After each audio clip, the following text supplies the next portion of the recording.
Okay, welcome to the South Burlington Development Review Board for Tuesday, January 29th, 2019. On the agenda, directions, the first item on the agenda, directions on emergency evacuation procedures from the conference room. If there is an emergency, we will exit through these two doors, or you can go out through the other door that everyone came into. But we should all meet in the south parking lot, which is right behind us here, to make sure everyone is safe.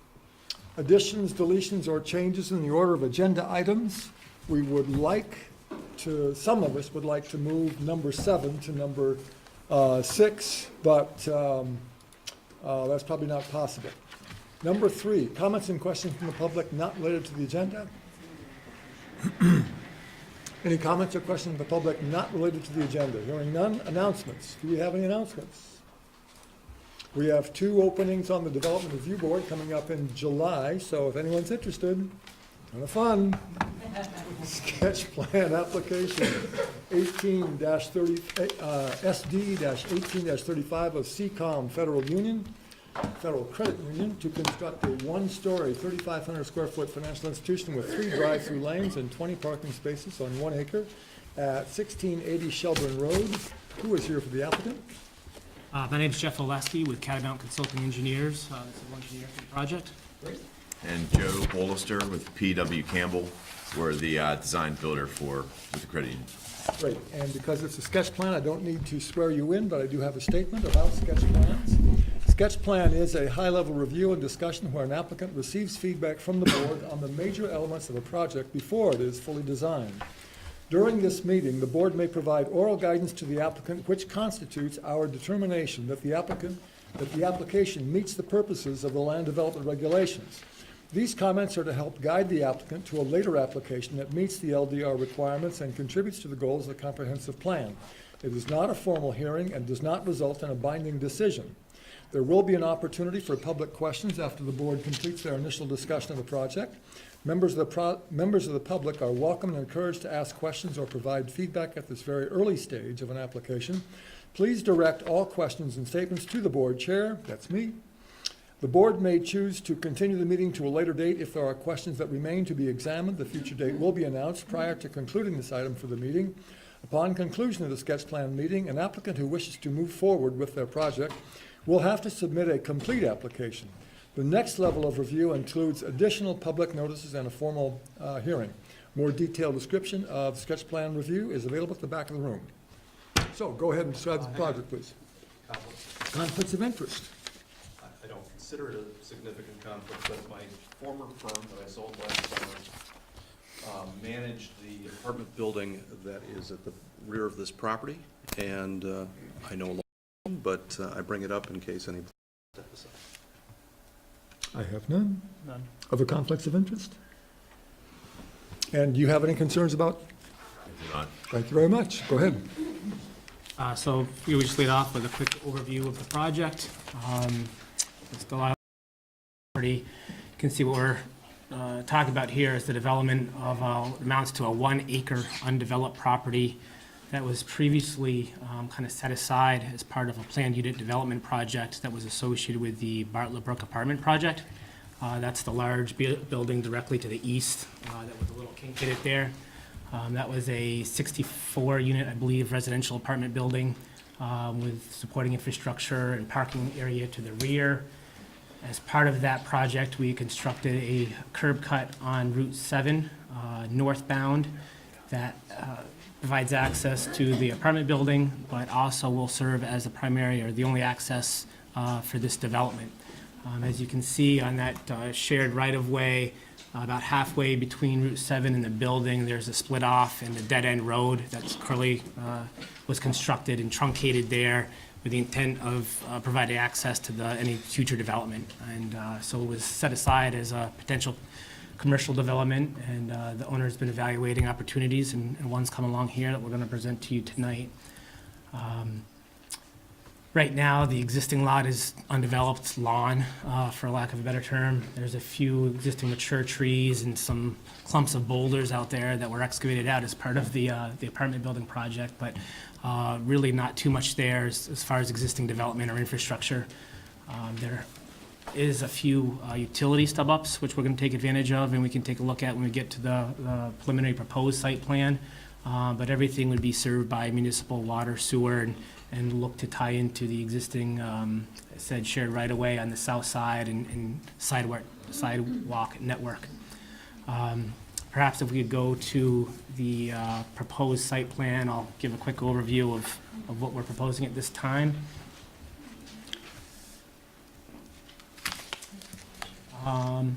So this is a kind of an, maybe go back to Lila, yes, please, before I get into the proposed development, and just kind of to contextualize the project as a whole. What you see here is an overall existing condition site plan that kind of provides the, was originally, I think, maybe 20 acres or so of the PUD that was developed. So we have the Bartlett Brook apartment complex in the northeast corner. There's also the Bartlett Brook that bifurcates the property from east to west, as well as some undeveloped property on the south side. And where you see these green and red dots are obviously what we're, the 1 acre lot that was set aside that we're looking to develop. The reason I just want to stop on this plan briefly was to discuss the existing vegetation on the property. And not to get too far ahead of ourselves, but one of the staff notes commented on the potential kind of reevaluation of the site layout to accommodate some existing mature vegetation on the property. And at Mrs. Keene's request, we had highlighted the trees that we were looking to potentially retain on property as well as remove as part of the project. So what you see here is the red dots kind of representing the existing mature vegetation that we'd be looking to remove, and the green dots being the ones we're looking to retain. In addition to the trees on site, there also is some trees staggered within the right-of-way on Shelburne Road 2 that were planted and put in place as part of the Shelburne Road reconstruction project quite a few years back. I'll get into the potential retainage of those when we get to the proposed site plan, but I think the two primary ones, there was an interest in salvaging are the two on the left, as those are, I think, anywhere from, let's say, 18 to 24-inch large, two large trees. There's a deciduous on the southwest corner and a pine tree a little further up. And I think discussing with the client between the staff comment review and looking at this, we have some thoughts on it we'll get to with the proposed site plan. If there's any comments on the existing conditions or what's out there, be happy to take those now before we get into the proposed plans. Okay.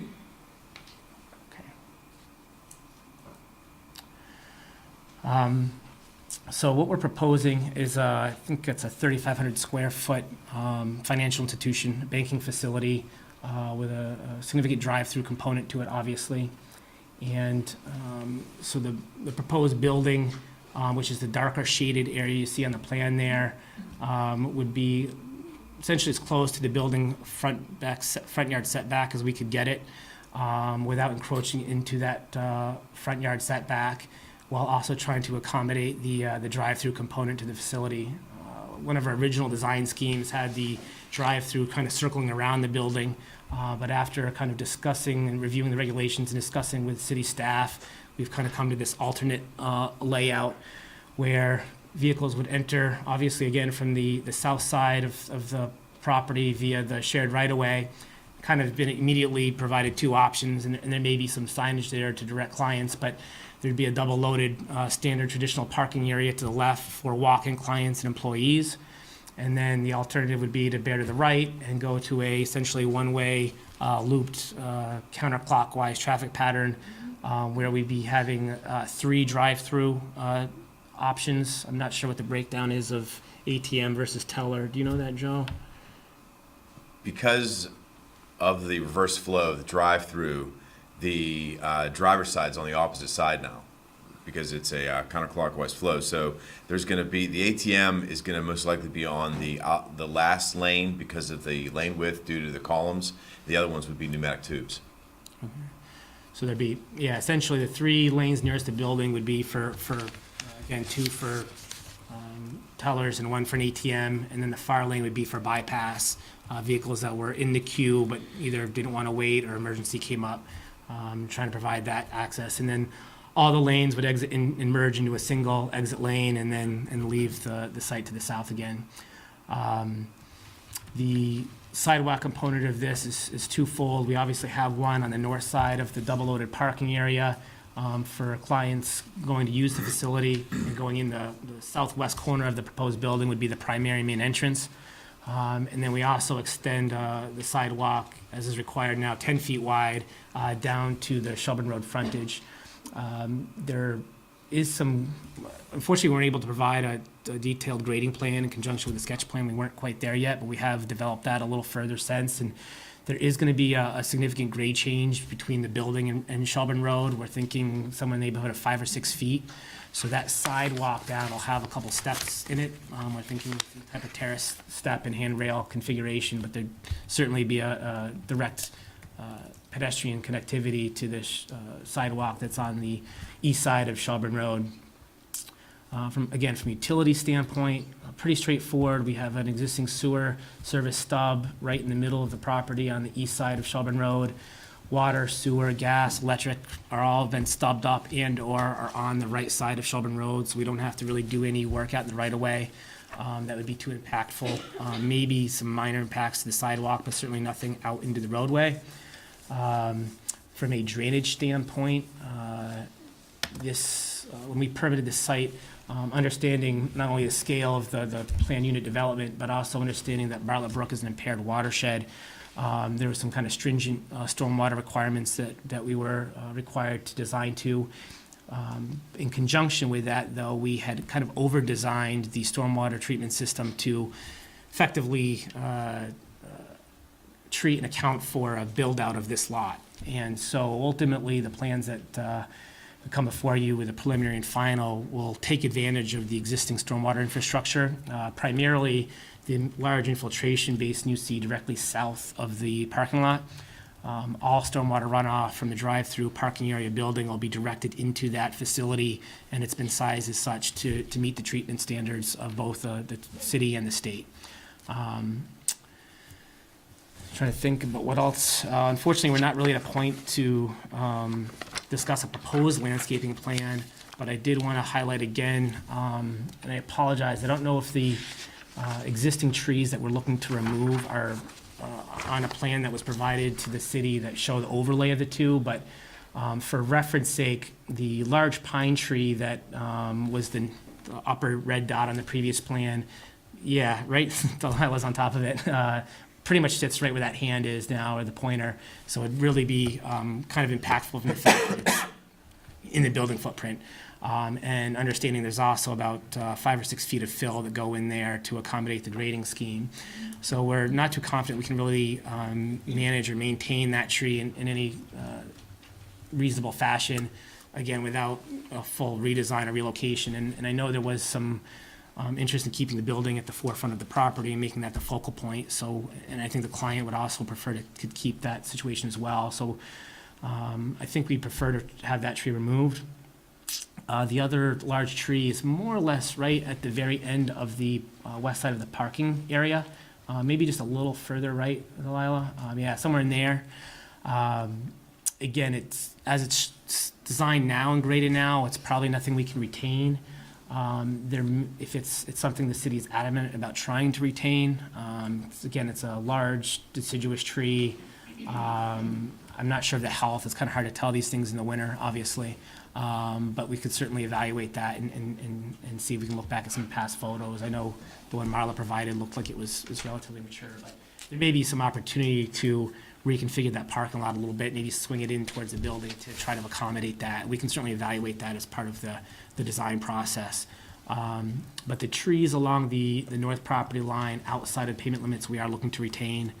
And then there certainly would be a focus, I think, kind of threefold with any proposed landscaping, would be at the southwest and northwest corners, trying to screen the parking area and what amounts to kind of the utility corridor on the north side of the building. And then at the same time, understanding we've got a residential component to the east or behind the lot, I think that the Bartlett Brook apartment complex did a good job of screening it from knowing there was probably going to be a commercial use there. There's a fence and there's an existing vegetative row. I think we'd be looking to supplement that in some form or fashion with some additional row of landscaping on the east side or rear of the, adjacent to the drive-in lane, so to speak. I think that's the summary in a nutshell. I guess I'll turn it over to the board with any questions. Unless there's something you want to add, Any more comments? No, he Okay. covered everything. All right. We typically would have you step through the staff comments at this point. Sure, yeah. And should I just stick to the red comments then, I guess, as far as things that were highlighted to take note of? I think from a setback coverage dimensional standard, I think we're in full compliance. I didn't see, and I don't think staff noted anything. I did want to highlight, there was a little bit of a something was shown on the plans. There was two coverages provided for the proposed building. We were just attempting to show the coverage without the canopy and with the canopy, understanding the canopy isn't a full enclosure. So if you include the canopy, that represents the 11.5% of building coverage on the lot. Again, certainly well below the threshold, but that was the discrepancy in the two numbers. There's a comment to kind of discuss the urban design overlay district. And it sounds like this may be the first project within that district being reviewed by the board in a formal fashion. Unfortunately, I don't know if we're prepared from a building design standpoint to really provide a whole lot of detail at this point now. We do have some renderings of other projects that CCOM has done, but I don't think it's anything that is representative of what we're going to propose necessarily, understanding the design standards that we've got to meet. But if there's any specific guidance or direction the boards would like to relay to the design team, at this point, we're certainly happy to take comment. Go ahead. So just to summarize, the standards in the urban design overlay district, they're pertaining to, there has to be one, this is from the staff comments, there has to be one operable entry facing the primary road, which serves architecturally as the principal entry. There must be a direct separate walkway to the primary road, at least 8 feet wide. First stories must have a minimum of 40% glazing across the width of the building facade. And just wanted to bring those up as things that we're going to have to look for, and understood that you're not at that point. We're aware of those, and as currently the schematics we have drawn up, we're going through design development with the client now, but that's not a problem. As far as the building height, the 40% glazing will be able to accommodate that. The entrance today is a corner entrance on the building, so it does face the main road, and also that way it maximizes the visibility from the road and also from the parking lot, the adjacent parking lot.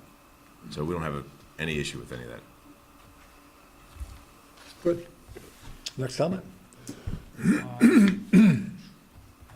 Recommends discussing the capability or compatibility of the plan development patterns in the area, specifically as the PUD pertains to the building scale and height. Again, as far as location, certainly designated as a commercial type of use. We had always kind of designated this as a planned mixed use with a residential in the rear and the commercial in the front. As far as the building height is concerned, I don't think there's any concerns as far as being above the maximum. I think it was 35 feet, and the proposed overall building would be nowhere near that. From what I've seen from some of CCOM's other designs or PW Campbell's designs, the front vestibule is a taller kind of facade. Maybe something similar to what New England Federal Credit Union put in a few years back on Shelburne Road. So there's that type of additional height to the entrance, but I think that would be a welcome addition as far as the characteristics of the building and what the board's looking for. But the overall majority of the building height would probably be in the 24-foot range. The high 20s. Yeah, something like It's that. under 30 feet. Yeah. So again, I don't know if, without having any building profile elevations or renderings to show you, I don't know how much conversation we have about it, but. Right. Board comments, I like more height. It's, it creates more of an urban feel, I believe, and so I like the idea of the foyer or whatever, you're gonna have that's slightly taller. So, but I'm also not an architect, so I don't really have any knowledge in that area. It's just a feeling. Mark, who is an architect, on the phone. John, anybody else have comments? Love to hear them. No, I think that, obviously we don't want it to be just read as a very low single-story building, but it is for the area and for the PUD, with the Bartlett Bay Brook Apartments up the hill, finding the right scale with some verticality to it, without it getting out of scale for being like a small building for that site. I think accentuating the front entry, it's alluding to it with the way the layout is, with the sort of angular front entry and the sidewalk going down to the street. Obviously it's preliminary, it's sketch, but I think the building blocks are there to address the code and to come back to us with something that will fit.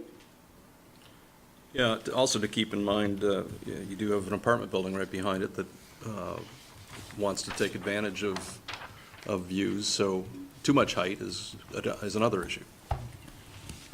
Good point. One additional comment on that too, we do have grade kind of working in our favor a little bit in the fact that what we're looking at theoretically right now of a proposed building for the banking facility, although it's, 5 or 6 feet above the Shelburne Road elevation, understand it's, 30 feet from the front property line and 50 probably from the roadway. It's set far back where it's not a direct increase in height, but also the finished floor of even the basement level of the Bartlett Brook apartment building is another 6 or 7 feet above the finished floor of the bank. So the slope continues to work up.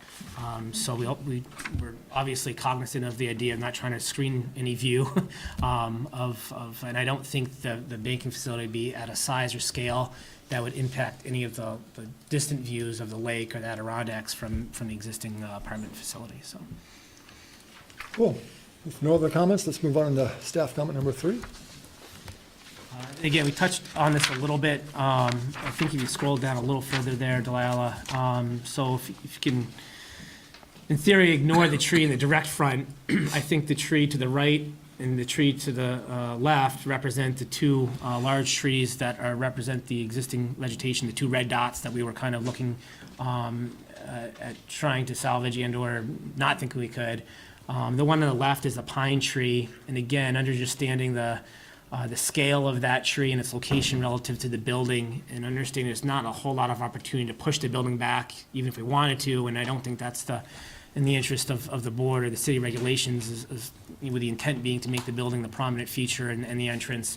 And also understanding that the finished grade will be, again, probably 4 or 5 feet above the trunk of that tree, the base of it right now. We don't effectively see any way of retaining that. Again, the clump to the right is I think one that's up for a little bit more debate, and I think we still believe that the scale of that is and the grading that needs to occur there to make sure we get the proper drainage to the infiltration basin may be difficult to accommodate, and that preference I think would still be to remove it. But if there is a strong interest on the board to find a way to accommodate that in lieu of understanding there'd be additional landscaping and significant landscaping in that corner that ties in well, I think, with the landscaping that's been put in relative to the Bartlett Brook apartment complex. We prefer to remove that as well. But happy to discuss it further with the board if there's feelings Just one way or the one other. additional point before the board gets into discussion of it. This project has not had a previous site plan approval, so none of these trees are required to be retained. It's helpful, thank you. If I could add one point about the pine, just from my past experience of a similar situation, pines being such a shallow, flat root system, if we were to put any kind of retaining wall around it, it would most likely crush the root system and kill it anyway, which is exactly what happened on a project where the board wanted us to save the pine and it killed it within a couple of years. Can I ask, it was my understanding that if you're looking from Route 7 to the east, that the pine tree, which probably can't stay, would kind of be screening the building or part of the building. Is it correct to say that the deciduous tree would be more screening the parking lot? I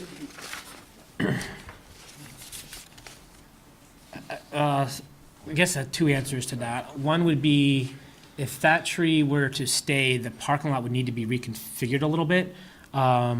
But I think in general, that would be the concept. The problem, a little bit of a problem with this site is that because we need to get all the drainage into the infiltration basin, and there was only so far that we could, given the size of that infiltration basin, we could only set it so low and bring it so close to Shelburne Road, so it's not an ideal height. Ideally, it'd be another 20, 30 feet down the slope, and it'd be 4 or 5 feet deeper, and we'd be able to easily get the drainage from this new development in there. But, and again, I apologize for not having a grading plan to present right now, but with all that being said, in order to effectively get the runoff from all the parking areas into this infiltration basin, the site itself, understand there's also ADA and access requirements, the building could only be set so low. And to accommodate the building and the parking at that certain elevation, to drain it there, it creates a significant grade change between the building, the parking area, and then ultimately Shelburne Road. And these trees, Because if they were closer to Shelburne Road, it probably wouldn't be a problem because they'd be set far enough where the grading wouldn't be a problem, but they're set so far back off the property line that we have really no way of grading to grade down to them, but, without impacting the site layout. So if those trees were to stay, it probably would be some type of retainage necessary around them to get back up to the parking lot to a grade where we could still drain it. And I'm just, again, not having evaluated it fully as far as the branches, whether they could be trimmed or how the trees would look, if they look awkward or not awkward, if they had to be, depending on how they had to be managed to accommodate the layout, I don't really know. But to answer I think your question was, would they be screening that parking lot? I think that they would be in line with it from certain viewpoints of Shelburne Road, yes. And to be clear, I was just talking about the deciduous tree on the right, not the Yes. pine tree. Yes, yeah. What is the deciduous trees? It looks like an elder or a boxwood or something. Yeah, and truth be told, there's actually there's two major trunks there, but and maybe even one or two smaller. It's almost like a clump. But I honestly can't speak to the species. I mean, I just looked at it closer on Google, and it appears to be a very soft wood. And it appears to me that it's an elder or boxwood, which tend to blow over in the wind. It's not going to live through your construction either, so. It's not old growth, it's not like it's a 40, 50-foot tree, so I'm not a fan of, reconfiguring your site. You've got enough elevation issues, drainage issues. So I personally am not really gonna torque the design to make sure you keep it. So I'm fine with deleting the trees. Comments on the board? I agree, Bill. Yeah, that's fine. I look forward to seeing the landscape. Yeah, right, landscaping plan will be important. Your client always brings us a nice landscaping plan. So I have no problem. Frank, you good? Yeah. Okay. Mark, you good? Yep. Okay. I think that is it for staff comments. So we will see the preliminary final plat. Okay. Public comments. Thank you. Public comments. Hearing none, we will see what final or preliminary plat. That was a lot of talk about 2 trees. Not anything about traffic or septic or anything else. But we talked a lot about a trash tree, which should be cut out anyway because it's junk. Hyman, just, if you could, Mr. Hyman. Noah Hyman. Noah Hyman, identify yourself. Thank you very much. He's in front of Dorset Street. I'm not necessarily opposed to the project. I'm opposed to the method in which this panel is conducting business. Thank you. Thank you very much. See what preliminary final. Thank you. Thank you for your time, everyone. Thank you. Thank you. Take care.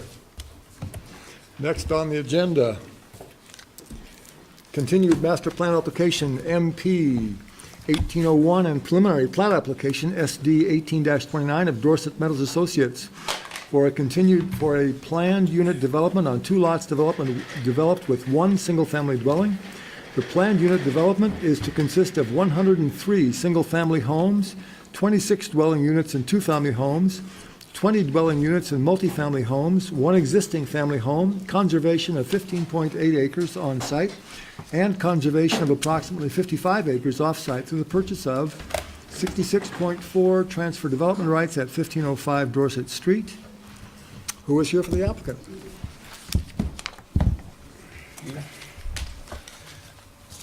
Peter Kahn with Dorset Meadows. Mike Busher with TJ Boyle Associates. Paul O'Leary Burke Civil Associates. Brian Courier, O'Leary Burke.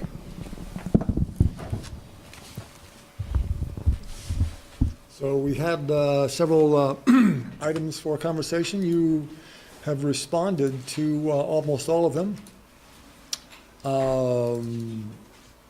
Let's see. We should probably, is Robert Rushford here? Yes, Robert Rushford is here.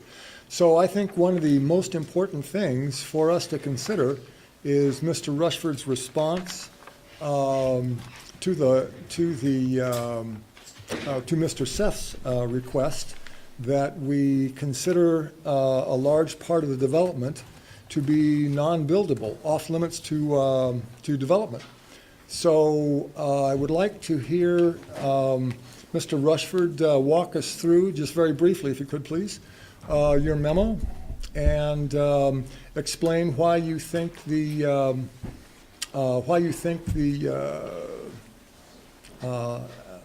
letter from Mr. Seff is not applicable. Thank you. So the provision that was discussed, Please Robert identify yourself. Rushford from Gravel and Shea for the applicant. The prior handout from the prior hearing was focused on a provision from the comprehensive plan, which pointed to map 7 of the comprehensive plan and took a quote from the comprehensive plan about restricting development for areas shown on map 7. And we take issue with that for a number of reasons. The first is that when we consider zoning laws, they're taking away or they're in derogation of common law property rights, and so they're strictly construed in favor of the applicant, meaning that any ambiguity is construed in favor of the applicant.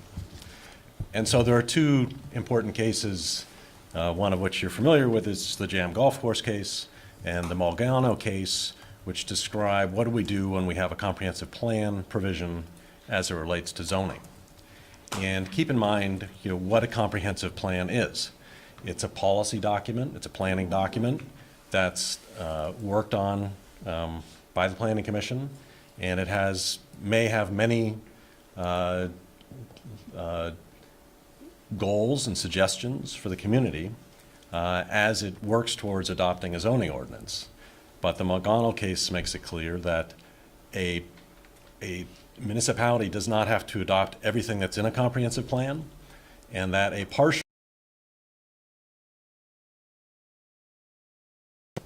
And so what is actually in the zoning ordinance is what is the legal regulation, and that partial adoption of the comprehensive plan is fairly common. And so that's the first order of business here, is that the quote from the comprehensive plan that was cited is not in the LDRs. And so that did not become the ordinance or the law, and that I would ask the board to be careful not to take the general master plan requirement to have a project be consistent with the comprehensive plan and turn that into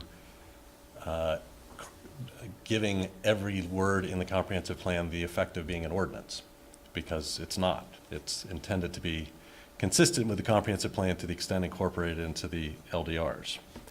The next thing is that as we look at the LDRs themselves, they were the adoption of that plan in map 7, which is to say, in fact, the objective 60 from the comprehensive plan says that we want to encourage the preservation of open space in these areas, except those areas that have been designated for development.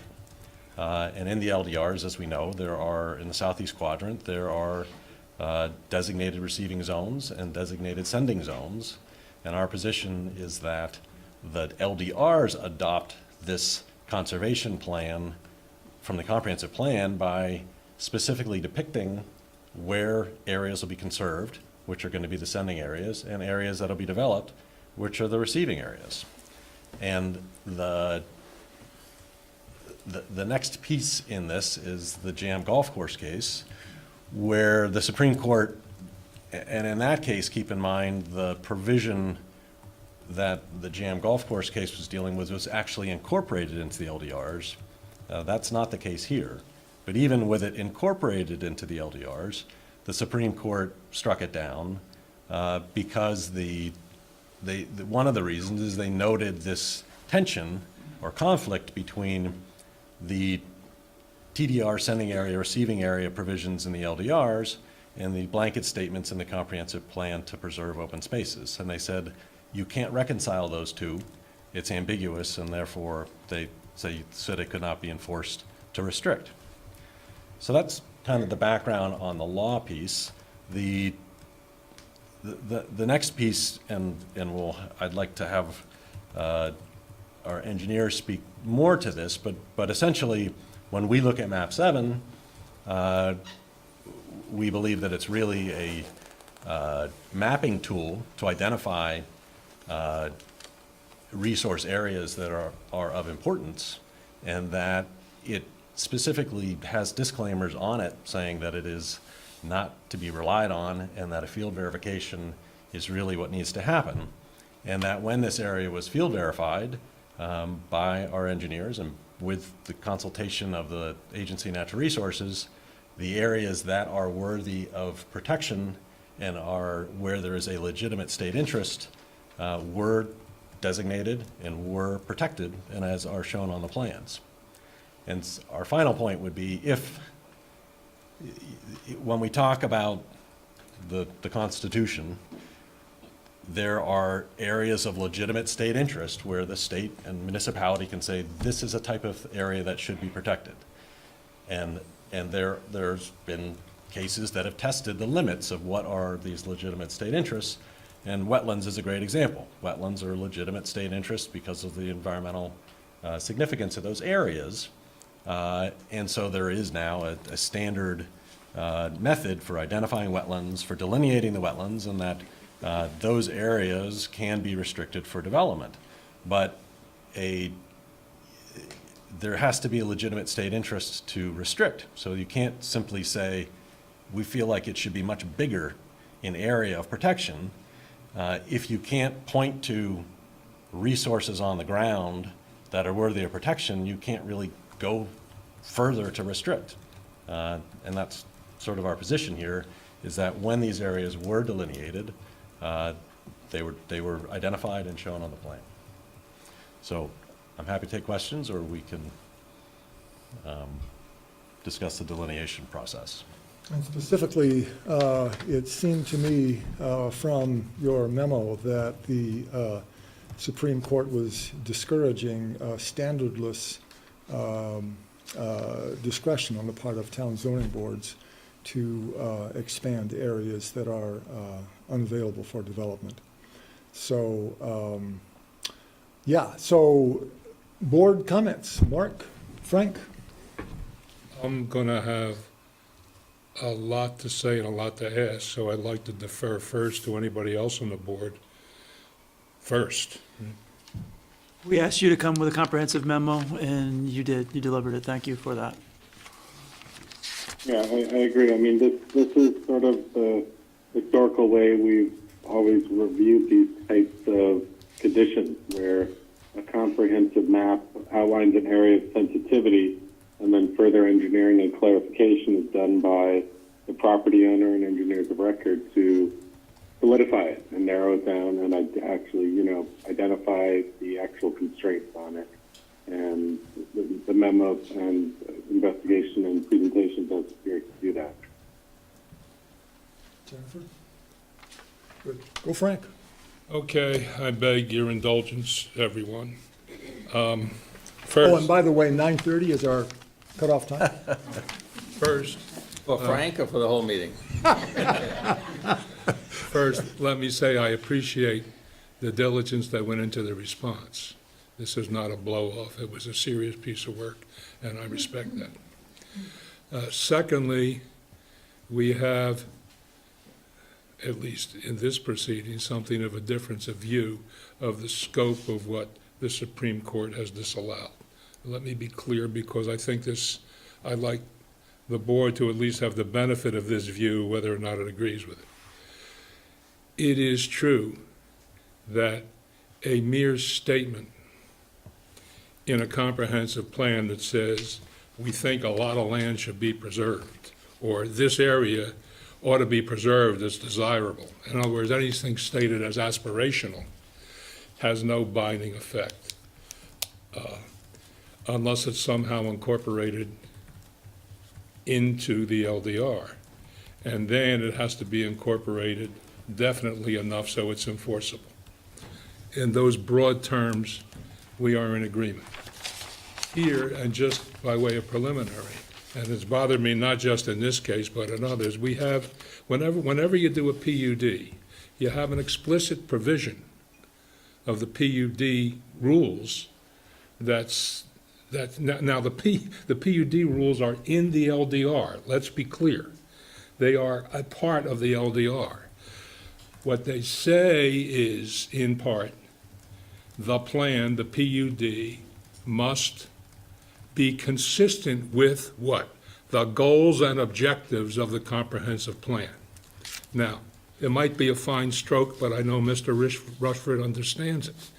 The original case that dealt with plans did not actually arise out of municipal stuff. It arose out of Act 250, I believe, where criteria 9 and 10 talk about, in very broad terms, compliance with the regional and municipal plans.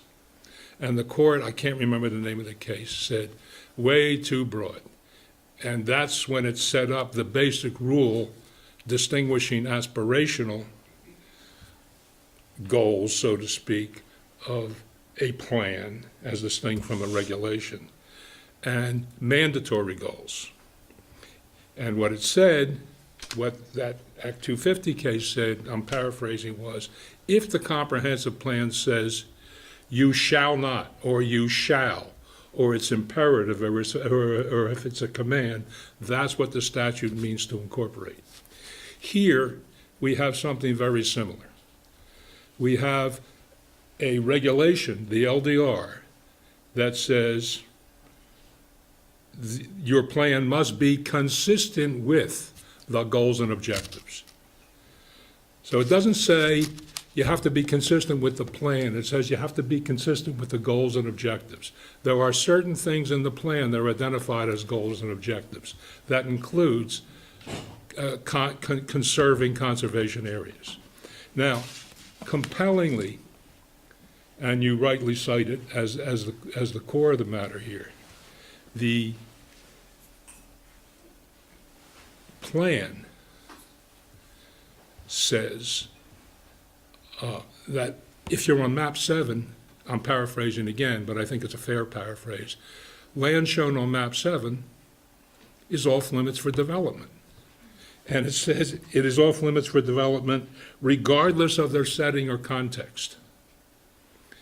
It's such an unequivocal statement of intent that, given the cross-reference from the LDR, I find it compelling.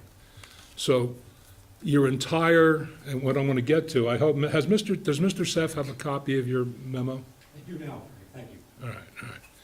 Because with the board's permission, because I asked you to come in and argue, right? And I don't want to step into Mr. Seff's shoes. I'm going to tell you what bothered me, and I hope he'll have a chance to speak.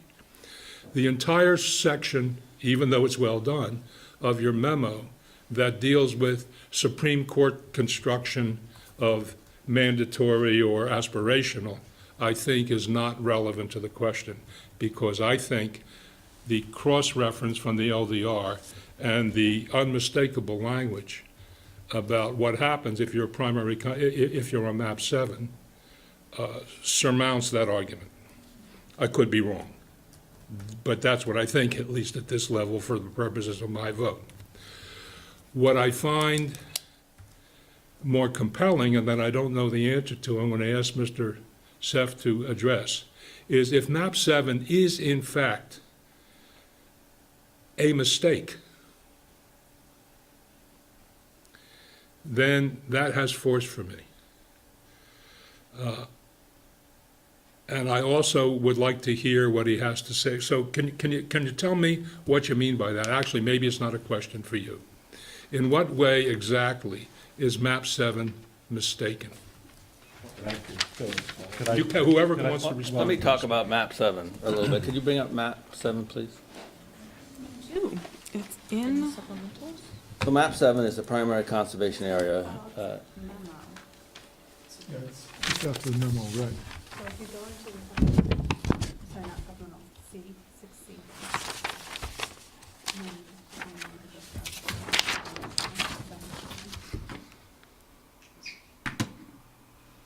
And then scroll me out of that.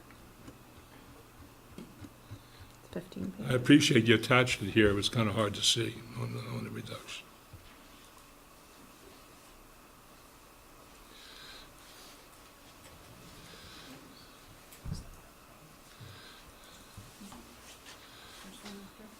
While you're doing that, I want to say one more thing. I'm not insensible to the amount of time I'm taking up here.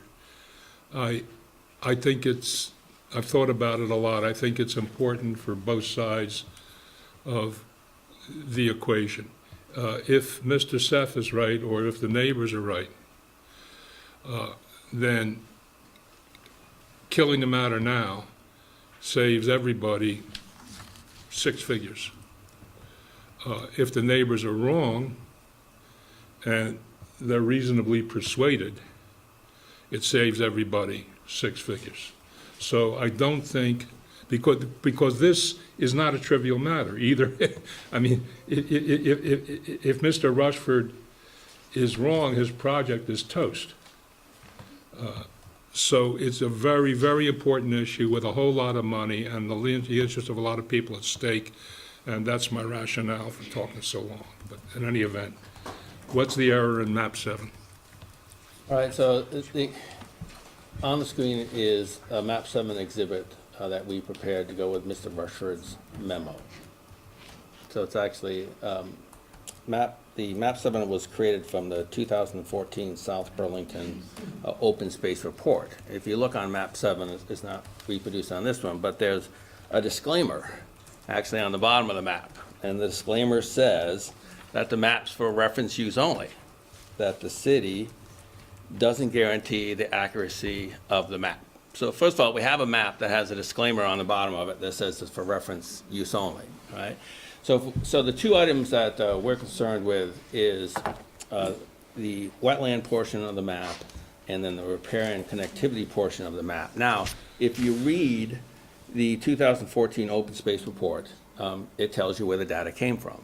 The data came from the ANR GIS BioFinder site. So the ANR maintains a GIS site that we use on a regular basis. The BioFinder site is chock full of information. You can find out where the closest state park is. You can find out where Indiana bat habitat is. It shows the streams. It shows wetlands. It shows state highways. It's chock full of information. And you can click the layers on and off and see what you get. Now, when you look at the ANR's website, so this is the data came from the website. When you look at the website, all right, the website says that because of the accuracy issues at the local level, site visits and site-specific data should be used. And it states the map should only be used to gain a general understanding of components likely to be in play. All right, so that's the source of the data. Data came from the ANR. ANR says, hey, it's for reference use only. You've got to field verify all the data. Open Space Plan took the BioFinder data, put it on the Open Space Plan. The Open Space Plan was adapted as map 7. For instance, if you zoom in closer on the map to our project area,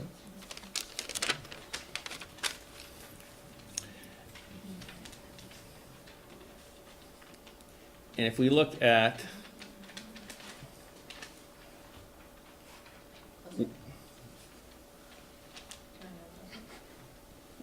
yeah, that's good. So if you look at the wetlands layer, this is the Nolan Farm Road that goes across right here. So this is our parcels down here. The only wetland even shown on the map is a small little dot right here, where there's an existing farm pond. Now, we know that there's extensive wetlands on the site. So if you're going to rely on the map obviously is inaccurate. It doesn't show the wetlands correctly. So we hired a Gilman Briggs, a wetland company, to go out and delineate the wetlands. If you look on our site plan, you'll see there's extensive wetlands along that stream. So in this case, we don't rely on the map because we know it's not right. It's a reference map. We actually hire someone to go out and look at it. The other topic we're interested in is the repair and connectivity layer. All right, so where'd that data come from? What is the repair and connectivity layer? Again, the data came from the ANR BioFinder. Right? If you go on to the BioFinder, website and you look, it'll tell you that the riparian connectivity layer was derived from a model that identified areas of similar geology, landform, vegetation, and other factors. And the reason why it's such a jagged model is, or jagged line, is the model looked at a 10 meter by 10 meter grid. And it said, well, this meets the requirements of our model, so we're gonna add it to the layer. No field verification done. I mean, we're talking about statewide mapping. So this isn't mapping for South Burlington. Aaron mapped the whole state. No field verification, nobody went out and looked. The model produced this layer, and that's what shows up on the map. So we deal with riparian areas on a regular basis with the A&R when we do different projects that involve the stream. So in this case, the river corridor and floodplain protection program is operated by the A&R. Rebecca Pfeiffer is the person who runs that program that works this area for us. So the A&R thinks of riparian areas in terms of river corridors, not riparian areas, but a river corridor. And if you look at the definition of a river corridor on the A&R website, it describes a river corridor as an area of land surrounding a river or stream that provides for a meandering floodplain and the riparian functions necessary to restore and maintain the natural stability of the river or stream. All right, so the river corridor includes the riparian area. For small streams with a drainage area of less than 2 square miles, this is about half a square mile, the default riparian buffer is 50 feet from the top of bank. And that's in Rebecca Pfeiffer's memo that we provided to the board. In this case, Rebecca Pfeiffer did a site visit with us. July 17th, 2018, we were out there. And Rebecca noted that the wetland, the average width of the wetland runs around 30 or 40 feet. So when you add the wetland buffer to it, the wetland buffer limit exceeds the width of the default riparian corridor for the stream. So Rebecca, in her memo, concludes that provided that we get the necessary wetland permits and stream alteration permits we need for the culvert, that we will comply with the A&R guidelines on river corridors and riparian buffers under Act 250 Criteria 1D. And that memo is in your packet. And so we would basically say that map 7 is a reference map. The information on it is obviously not accurate. The wetlands aren't even close, the riparian buffers, or the riparian connectivities really don't make that much sense. You'll see other wetland areas where it's not a riparian connectivity area. So therefore you rely, just like the A&R data tells you to, you don't rely on the map, you rely on field verification. And that's what we've done. We've had the A&R out there for both wetlands and both for the stream and the riparian area. And we believe that we're meeting all the state requirements to protecting those two functions on these two parcels. What is it that prevents, but you understand, we're not here enforcing state regulations. I understand that. We're here enforcing or purporting. So I'll add to that my office, we produce the maps for the open space plan. And I'll confirm that, as part of that process. I think that's not relevant. Well, if you let me continue, I'll get to the point of what I'm saying. Can I interrupt too? Is that part of the open space plan references a report done by Arrowwood Environmental that specifically looks at riparian corridors in this area. And that report specifically for South Burlington also references the 50-foot riparian buffer to either side of top of bank. What stops, as a matter of law, the planning commission, or for that matter, the city council, the adopters of the LDR, from establishing a broader protected area? I think nothing necessarily stops them, but you need you have to have some sort of method as how you establish it. It can't just be a random line to say that, okay, this is where we're gonna put it. If I could interject, that there needs to be I call it a legitimate state interest, but it would be municipal interest. This is your taking, so that's your taking argument, right? Yes. All right, I'm gonna ask Mr. Seff, if I get a chance, to respond to that. I'm not gonna argue it out with you because I'm not prepared. But I would say there, based on a field verification, we're not seeing a additional interest beyond the wetland buffer. And to sort of say, well, we just feel like it. But what is magic about 50 feet? That's the state regulation. Well, but I'm saying, what is magic about that? Why is there not a legitimate governmental interest beyond 50 feet? 50 feet is kind of arbitrary.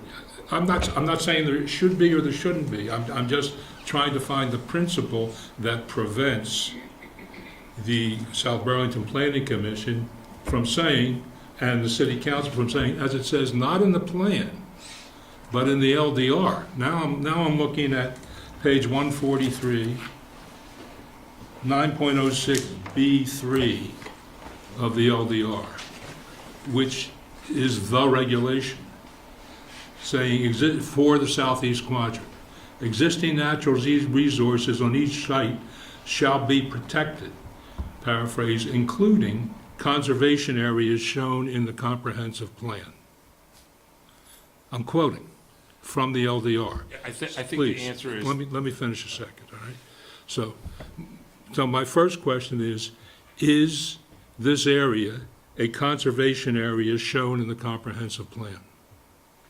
I would say not accurately. Yes. But, well, that's why I asked the question about accuracy in the first place. Okay, I'm kind of done, but I'd like to hear I really would, and I think it's beneficial. I really think it's beneficial to all parties if we can avoid what we're working up to here. I want to reiterate it again. I've been through them, and they're absurdly expensive if people can't come to agreement. You litigate this out, it's a killer expense on both sides of the equation, and if it was one person who was obviously bluffing, I'd say, well, it's not an issue. I don't think they're bluffing. Or at least put it this way, I think collectively they have the resources not to be bluffing, and they're going to push this developer as far as he goes. That's my read on the matter. No offense to anybody intended. So I think if we can persuade both sides, we're better. I think it's worth the effort, and for that reason, I'd like to hear what Mr. Seff has to say in response. And if it's not persuasive, then the neighbors ought to go away. And if it is persuasive, then the developer ought to consider rethinking. Can we let Mr. Seff respond? I appreciate your, especially from a lawyer, wanting to save everyone legal fees. I don't think that's our role here. Oh, I do. I don't think it's our role to, I think our role is to look at the information we have before it and to deliberate. I'm not here to barter a negotiation right now. Well, this is not really a negotiation. I actually want to be informed by what Mr. Seff has to say. This is a very much a legal issue. It's not, a gut issue. And I'd like to hear the other side of the issue from its advocate. I see an issue. I'm not persuaded one way or the other yet. Yeah, I don't mind breaking the normal chain of testimony to allow Mr. Seff to speak to the issues here, because Mr. Seff has an additional memo that seems to make a very different argument from what was in the original memo that he passed out with the handout. So my concern, Frank, is that because it's a different point being made, that it's no longer a primary conservation area. It seemed to me, and I apologize for, there's a shaking head, it seems to me that it says it's a secondary conservation area. That's what the memo seemed to say. In addition, okay.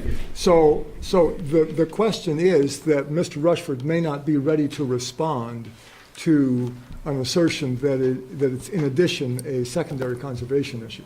And so we'd hear one, and then we'd have to wait again for Mr. Rushford to come back and do the research and come back. So that's my concern, Frank. And if that's the way it is, then we should. We should go ahead and do that now? We should go ahead and do that. In I other don't words, mind. I mean, I don't mind. Jennifer, Matt, Mark? You know, I'm more inclined with it Matt, who said you're kind of feeling that we've gotten this information and we're kind of diverging away from the way our normal role is. You know, I think it's up to us to determine whether the applicant's information is satisfied, you know, the board's need for what we're doing.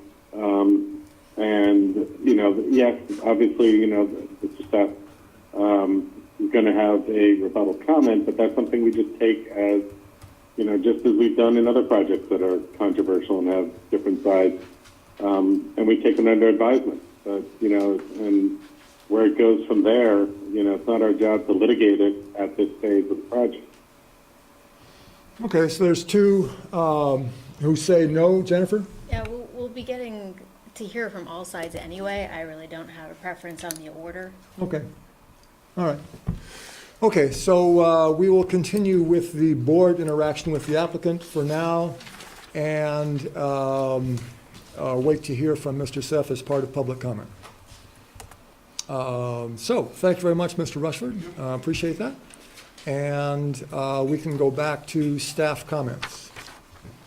Before we go to staff comments, could you bring up map 8? We'd like to just address that quickly. I believe that was in a memo that was sent to us. That was one of the things Brian sent me today, so if you go into the So map supplemental- 8 in the comprehensive plan is the secondary conservation area map.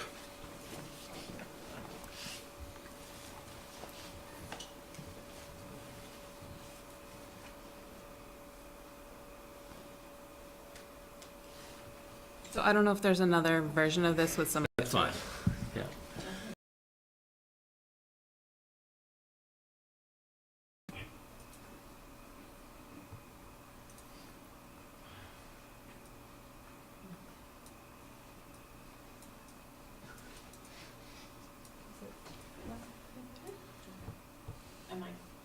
Yep, that's good. So, on map 8, the secondary conservation area, there is basically habitat blocks, all right? And the habitat blocks are shown in the dotted area. So this is Nolan Farm Road. This map actually shows the riparian corridor that goes along the brook, and we're looking at these two parcels. So there's a section of the habitat block right here that sticks out into a portion of our development. And it was noted in the memo that we were developing a portion of the habitat block. Now, again, the habitat block came from the A&R Biofinder materials, and it actually came from a 2014 Fish and Wildlife report entitled Vermont Habitat Blocks and Habitat Connectivity. It was a GIS study that was done statewide, all right? And the map identified wooded parcels that were greater than 20 acres in size, all right? So not a particular parcel, but any contiguous wooded area that was 20 acres was on the map. And obviously, the purpose of the study was to look at larger wooded blocks, particularly within the Green Mountain National Forest and the Northeast Kingdom. The report talked a lot about bear habitat and connectivity, and the habitat blocks were ranked from 1 to 10, 10 being the best and 1 being the lowest. And the ranking had to do with the size of the block, what the block contained, were there wetlands within the block, was there open water in the block, all those kind of things would raise the rankings of it, and was the block bisected by roads? You know, was the block continuous, or, And there are a number of other factors that went into it. The block in South Burlington that we're looking at was ranked 3 out of a possible 10. Now, the mapping was done based on the 2004 ortho photos. So I really do need you to find one of those other documents if you can and bring it up. It's stuff that Brian sent us today. Yes, that's correct. It's going to be Exhibit. 5, I think. Well, let's start with 4. Why don't you just bring up 4? Because 4 is the habitat blocks over an ortho photo. And you can see that in purple are all the blocks. So essentially, it's all the wooded pieces that are greater than 20 acres. And so our parcel, again, falls a little higher. So we've got Nolan Farm Road here that goes through, and this is the block. So this is that little piece that juts out. This is the existing house. This is a little piece of the block that juts out. And you can see we had shown a number of other blocks. For instance, South Village basically takes over 2 of the blocks. The O'Brien Farm was built within one of the habitat blocks. But again, it's just a mapping exercise. They looked at parcels greater than 20 acres. Now, if you go to the next exhibit. Yep. You go to 5, and so the map was based on 2004 ortho photo. So this is the 2004 ortho photo, and of course the GIS guy is drawing this thing. He's doing the statewide, and so he follows the tree line down. You can see pretty closely, and he comes out, and then he kind of jogs around the existing house, and it's not real accurate, but not too bad. He jogs around, but in 2011, the previous property owner cleared a bunch of area. Illegally. And so now you see that. Please refrain, audience, please refrain from comment. So if they had used the 2013 mapping or ortho photo or mapped it today, most likely that habitat block would come down and then would follow that tree line, down and around, and that whole portion of our parcel would not be part of the habitat block. So it was mapped in 2014 using old data, using the 2004 data. When the study was done in 2014, likely the reason they didn't use 2013 orthophotos is orthophotos become available at different times in different parts of the state, and they probably wanted to use the same set of orthophotos to be consistent statewide. So that's likely why they used the 2004, but if they had used the 2013, we think the mapping would have been completely different. Now, secondary areas are allowed to be impacted under the comprehensive plan. This block, if we assume the mapping is correct, this block is around 220 acres, give or take an acre or two, and we'd be impacting 5 of the 220, so about 2.2%. So our impact to that block is minor at best. If the mapping was corrected, obviously we think we'd have very little or no impact at all to the habitat block. So just a little history on where the block information came from. Very good, thank you very much. So if we can go on to staff comments now.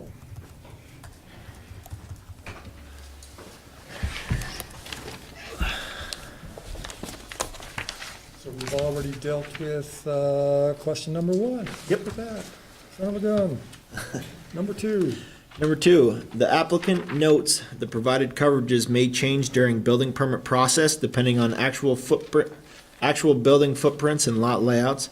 The coverage represented in the approval must represent the maximum coverage that can be constructed without a master plan amendment.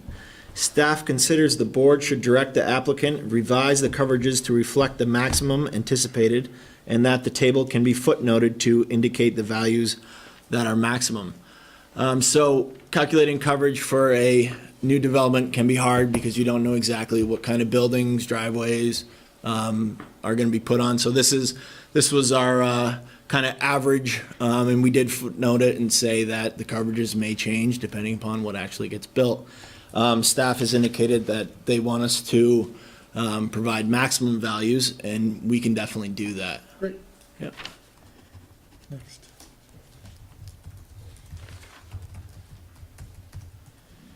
Number 3, staff recommends the board provide clear guidance to the applicant of which, if any of the committee's requests, they are requiring them to address, and whether those requests should be addressed prior to conclusion of the hearing or as part of the final plat application. So this is going to be a request to the board. I'm going to ask you to pay attention to the 9 points that precede this comment. And Mark, we're going to ask the board to make a determination on which, as staff says, if any, of these these suggestions that we're going to require of the applicant, and are we going to require them like now or at final plat? So if we just step through those 9, please. Yep. Number 1, that the applicant should prepare an overlay of the resources identified in the comprehensive plan. The applicant has described to the committee that the resource areas identified in the comprehensive plan are intended to be a guidance on where to perform site-specific studies to evaluate resource areas. Staff recommends the board consider whether the applicant has met their obligations by preparing floodplain, river corridor, and wetland delineation. And as we stated, we believe that these maps are guidance documents and that the boundaries should not be imposed accurately on our plan, as they are, as we said, overall guidance documents. So we would not be in favor of providing those. So, yeah. Sorry to jump in the middle a little bit. I did just want to point out that these 9 are paraphrasing the Natural Resources Committee comments. So I know there's a member of the Would you Natural like us to- Resources Committee here. If I've paraphrased them inaccurately, maybe the board would be willing to let him raise his hand. I just don't want to misconstrue anything accidentally. So I read We have the Natural Resources memo, and I thought that you captured everything right. But I will allow, if there's a member of the Natural Resources Committee here, I will allow, as we go through these, if you disagree with, Marla's, what'd you call it? Paraphrasing? Paraphrasing, thank you. If you disagree with Marla's paraphrasing of the Natural Resources Committee's suggestions, please feel free. So, I can't disagree with the paraphrasing. I'm chairman of the Natural Resource Committee. okay, As the chairman just noted, you have the document that we submitted in detail, and I would say really the judgment goes back to that document.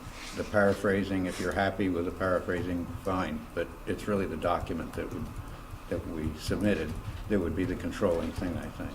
Now, Mr. Chairman, can you state the name for the record? My Can you state name, your name for the record? my name is David A. Crawford. I am chairman of the Natural Resource Committee. Thank you, David. thanks. So go back to the document as, you will as a board. They've been paraphrased. I have no strong feelings that there's anything wrong there. Thank you. I have a question based on the applicant's comment. Maybe it's my lack of comprehension. I gather that the applicant has prepared floodplain, river corridor, and wetland delineations. Is that right, Marla? Yes. Yes? That's But correct. yet it doesn't want to be bound by those precise Yeah, delineations? that's actually No. my discussion with them, is we have prepared those things. So, yeah, we're good with number 1 because we believe we have prepared And you're exactly what you willing, and just you're willing said. to be bound precisely by Yep. those delineations, correct? Yep.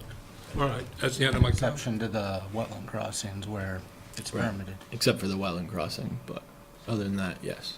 Right, I think the comment that they don't. I was assuming they were talking about map 7 and map It's 8. the last line. We have Exactly. done that. And we have provided map 7 already indirectly through that other exhibit Paul was showing What, earlier. what, No, not what they were map saying they 7. don't want to be Not bound by map is 7. map 7. We're and not map talking 8. about maps, that we have prepared You'll be floodplain, bound river by what corridor. you'll be bound by what you've What we prepared. have Correct. provided, yes. Yep. And we have provided those the 3 items at the Well, last if you're really sentence. bound by map 7, it's irrelevant what you did. Okay, I got you.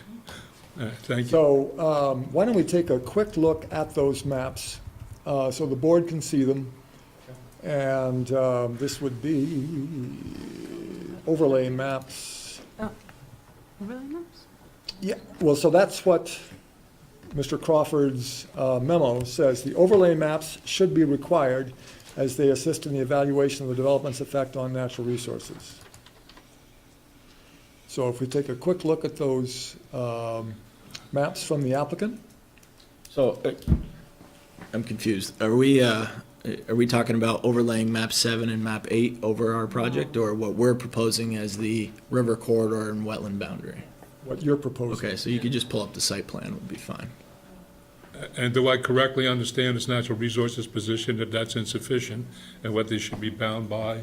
No. Are the maps? No, That's not the natural resources that's position. not the natural resource position. Natural resource position is that they should provide these maps. That's all, that's my understanding, is that Yes. they just And- want to see these maps. And an all direct approach to that, the sorting out of the maps and what had been provided and what hasn't is much clearer tonight, right now, at this instant, than it was when we were drafting that statement. Yeah, because I mean, it was early. we're in the same spot you were. What is the rule? What are we supposed to be guided by? Our feeling was we should be guided by the comprehensive plan that says there's something out there, and then specifically ask the developer to do the necessary required evaluation, verification. field studies in all these cases. Exactly. So these maps that the applicant is providing are the results of the field verification of map 7, map 8. So, Yep. is there a place for showing natural resources? Yep. So the wetlands have all been delineated. They run north-south along the eastern end of the property. There's a finger, can I just die? There's a finger of the wetlands that come up near the multifamilies, another section of the wetlands that go underneath Dorset Street. There is an associated 50-foot buffer that is around all the wetlands that's been shown in red. When we met with the Rivers Program on site, they determined, based on this size watershed, that the appropriate river corridor boundary was 50 feet from the top of the bank, as we've discussed previously. Because the wetlands are so much wider than the concentrated flow in this area, the wetland buffer is actually inclusive of the floodplain and of the river corridor boundary. We're not impacting within the wetland area, so that's the buffer that really holds for this project. The only areas that we are proposing to impact is the stream crossing, and there's a water line crossing by Nolan Farm, and that's it. Water line crossing? Yeah, there's a new water main being proposed along Nolan Farm to loop the development. Board, all clear on the maps that have been provided? Yes. Okay. Next. Excuse me, can I have a word with you, please? Okay, so I suggest that anybody that talks goes up to that table. Yeah. Because if that guy over there, I can see you.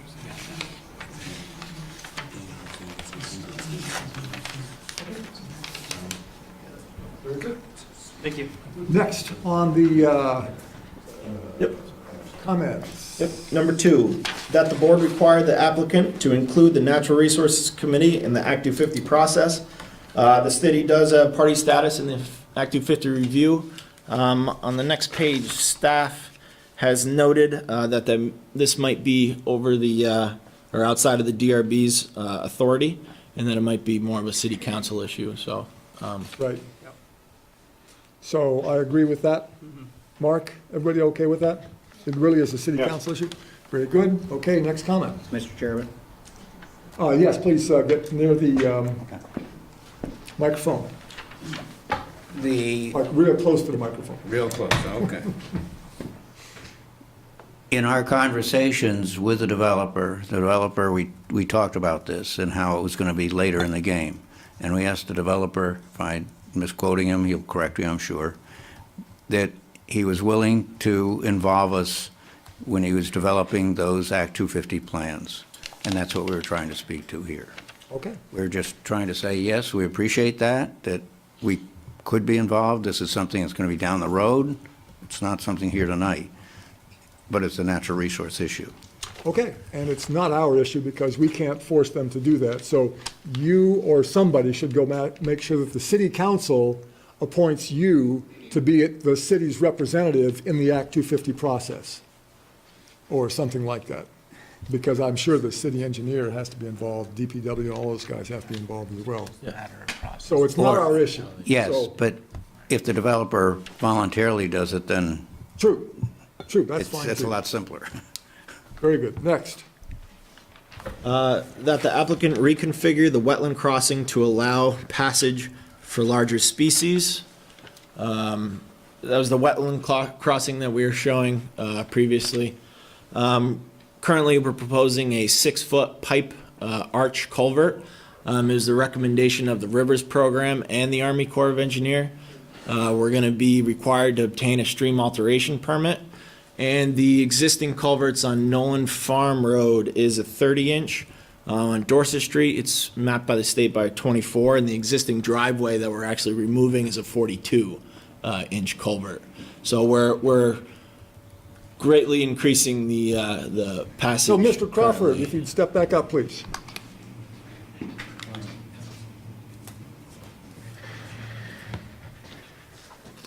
Another member of your committee? Yes. So please identify yourself. I'm Duncan Murdoch.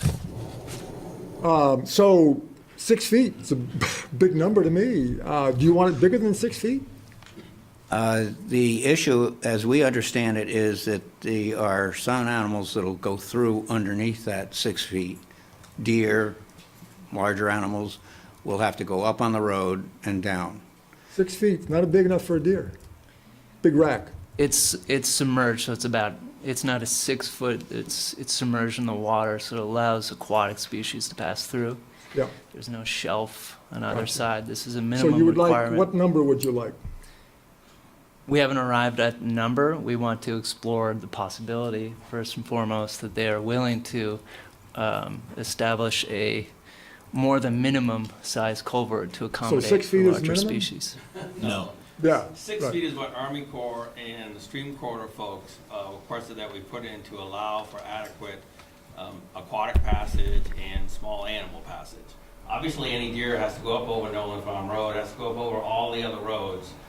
We are certainly not agreeable to size that culvert crossing to allow large mammal passing underneath it. Yeah, right. So, thank you very much. Moving on. May I ask a question? Yeah, go ahead. Do deer have passage now without going across the road? No. Thank you. Why did you have that? Next. That the applicant grant a conservation easement over the SEQ NRP lands.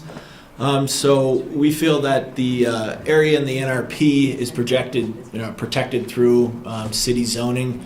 We're transferring the development rights from that NRP zone to the NR zone, and it's also protected through Act 250 land use criteria. So we just feel that providing an additional conservation easement is redundant. And Is there a reason why it's not redundant? It's my understanding that a conservation easement is in perpetuity, and it's has a stronger, holds up better under law and any other kind of Mr. Rushford, development in the future. would you address that? Is it? Certainly. So whenever there's a transfer of development rights, we have to do a density reduction easement, which is Density reduction easement? which is on a form that was established by the city attorney, which actually conveys permanently the development rights off of the sending parcel onto the receiving parcel. So that is a recorded conveyance that is Permanent. permanent. Okay, so it sounds as though this mechanism is permanent and that a conservation easement would be superfluous, duplicative, something. So that's our comment. We appreciate that you're going through these item by item, and we're making recommendations to you. Yep. And you're evaluating them, and we certainly appreciate that role. Yep, great. Next. That the board allow the committee the opportunity to review tree preservation plans. We did provide the trees that we were looking to preserve. We'll actually talk about this more a little bit later in the staff notes about some opportunities. But those plans have been submitted, and if the board wants. I think it's a great idea that the Natural Resources Committee review those plans. Exactly. Right. Thanks. Next.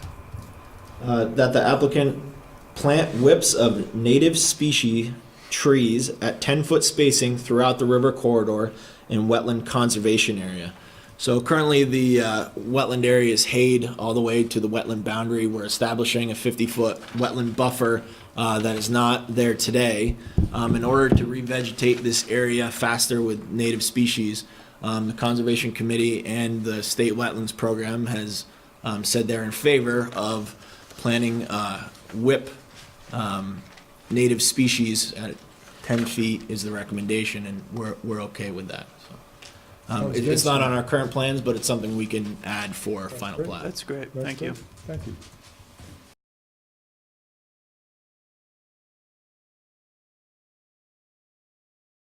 To no greater than 50 feet. Oop.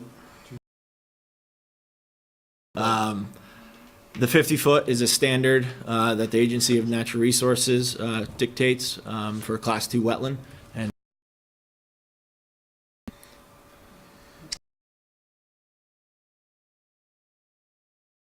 good and less development is good and so on. Is there a scientific expert testimony kind of reason for going 5 or 200 feet? Reasoning behind other than the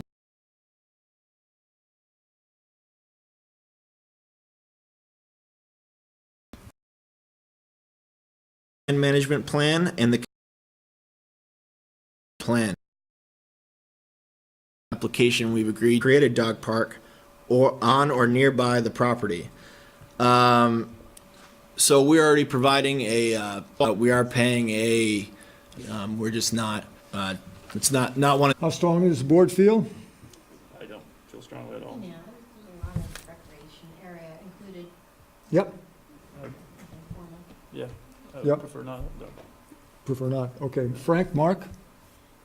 I'm okay with the fact that, there is quite a bit of amenities. If during the course of further evaluation, one gets added in by the rec fees or the impact fees, and the applicant agrees to, work with the rec department of the city or something like that, that's what I'd like to see, not mandate it. Okay. I have a question. Will there be I just can't remember, will there be a big common area over which the homeowners as a collectivity will have control? Yes. Yes. Could you point that out to me somewhere? So, All that. How big is that? It's in the ballpark of Isn't that 15 acres? the whole. 18. as far as it goes, there's an area that we'd like to retain of the current mowed lawn area that's in the NRP. So that's part of the NRP. There's also a portion of that we would see as remaining open, but having like a seasonally mow job, like bush. Area We're to down the, like to the landowners? acres.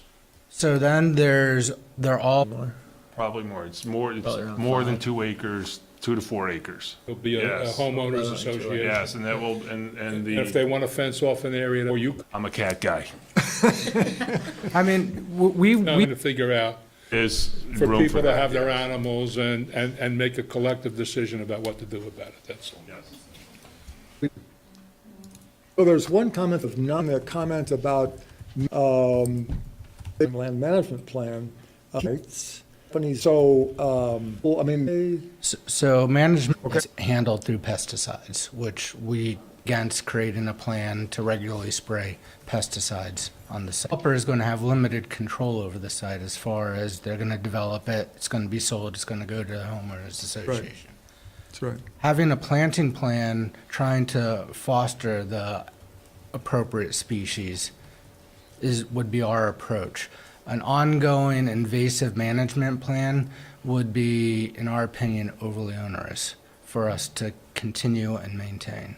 Yeah, that's a good point. Okay. Natural Resources Committee, comments? Yeah, then that would be, since you agreed to a management plan, that is part of having a responsible land management plan is invasive control. And pesticides that you speak of are chemicals used for pests such as insects. I think you mean herbicides. But there are ways of controlling invasives that don't require herbicides. So ways. if it would be, but if you could talk about non-toxic, I don't think that's part of the developer's gig. Okay. Up to the homeowners association, I would think. okay. And I have gone. Well, management and conserving duties fall on the homeowners. Yeah, I wouldn't put that in there. Okay. Matt, Mark, you good? Yeah. Okay. So back to staff comments. Thank you very much, everybody. Thanks very much, Natural Resource Committee. Thank you. Appreciate it. If you want to bring up the phasing plan for this next one. Staff considers this path may pose challenges during construction of Phase 3 and recommends the board discuss with the applicant their intentions for this area. Did you submit a new phasing plan? Yep. It might be a little different because it's labeled sheet P. I don't know if the letters got in the front or the back. Be in the civil plan set when Yeah, yeah. Yeah, there you go, second one. Yeah. No, it's the next Nope. page. No, I can see it, yeah.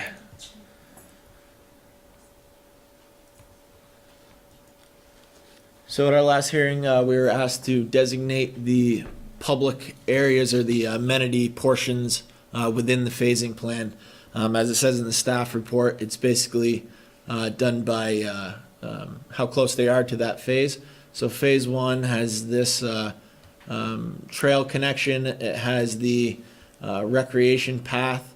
It has this interior path. It has this path. Phase 2 goes out onto Dorset Street. It makes that 10-foot wide rec path to Dorset Street, continues the recreation path, has this interior trail, and then what's in question here is this playground and trail has been included in Phase 2 also. We agree with staff that, you know, it might be premature for that phase. Phase 4 is the duplexes in this circle, and it might be better moved to Phase 4. So we're fine moving it to Phase 4. Okay, thank you.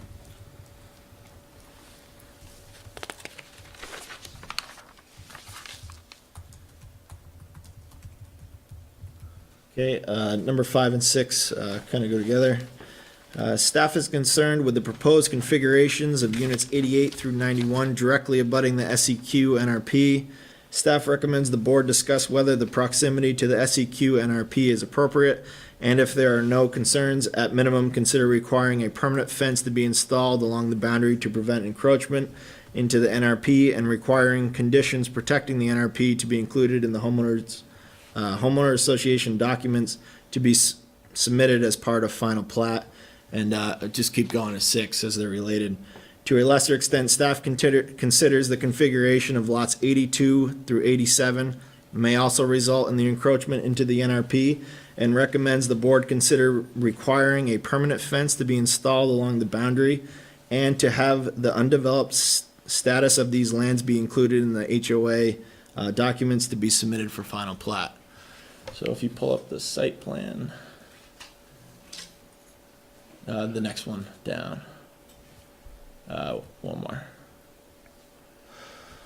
The units in question here are these 2 duplexes and this row. They're directly up against the NRP district, and we are fine putting up a fence or some sort of hardscape to not allow creep, you know, as the units are. Do you want to zoom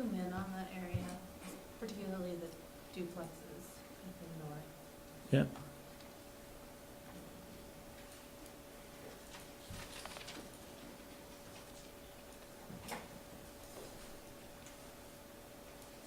Keep going.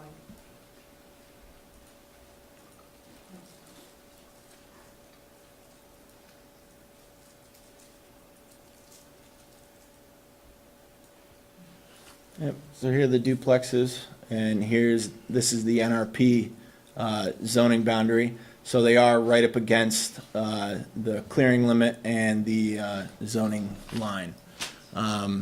Keep in mind, they're the building envelope, so the units could potentially be smaller than what's shown there. But we're fine by putting up a fence or whatever the board wants in that area. Could I ask Marla a question? Are the homeowners not going to have access to that area behind their units? Yeah, that's a good point, Frank. They are, but they can't develop it.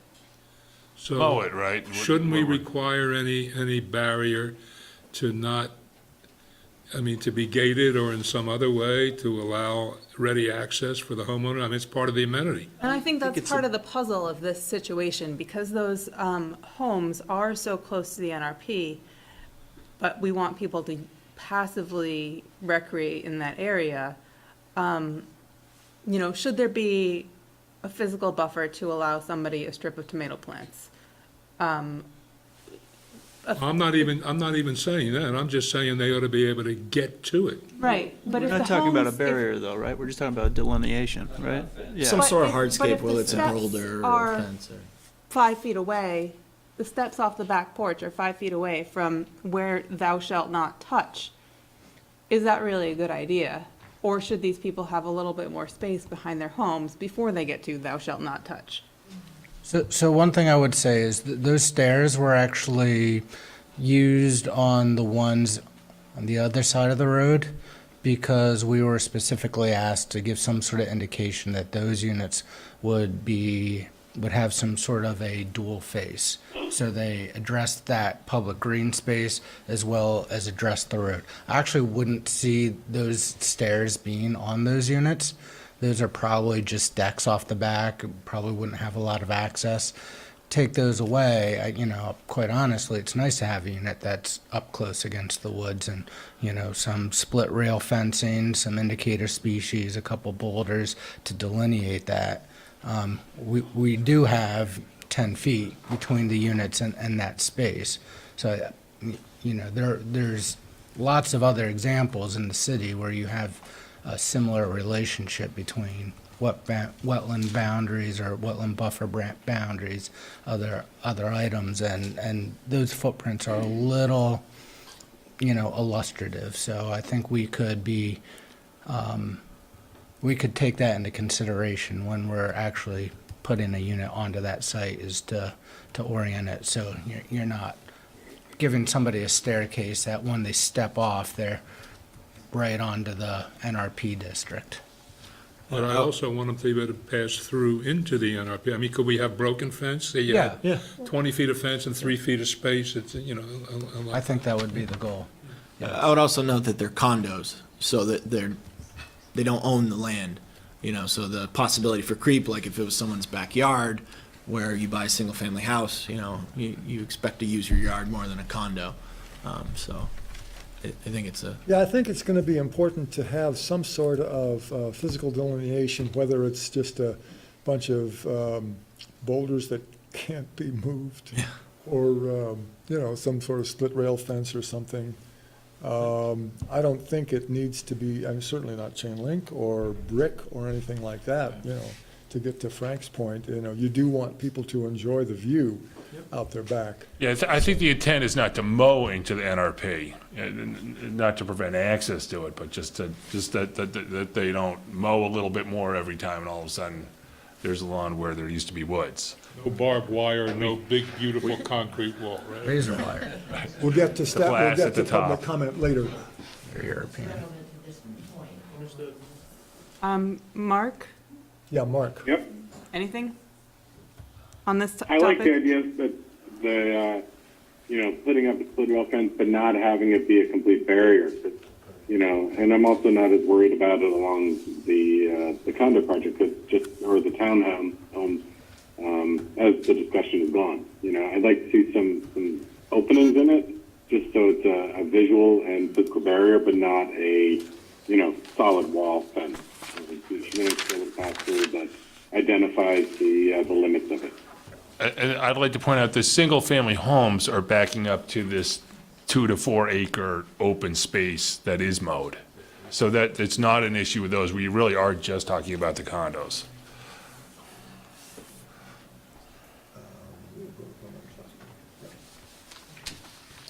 Very good.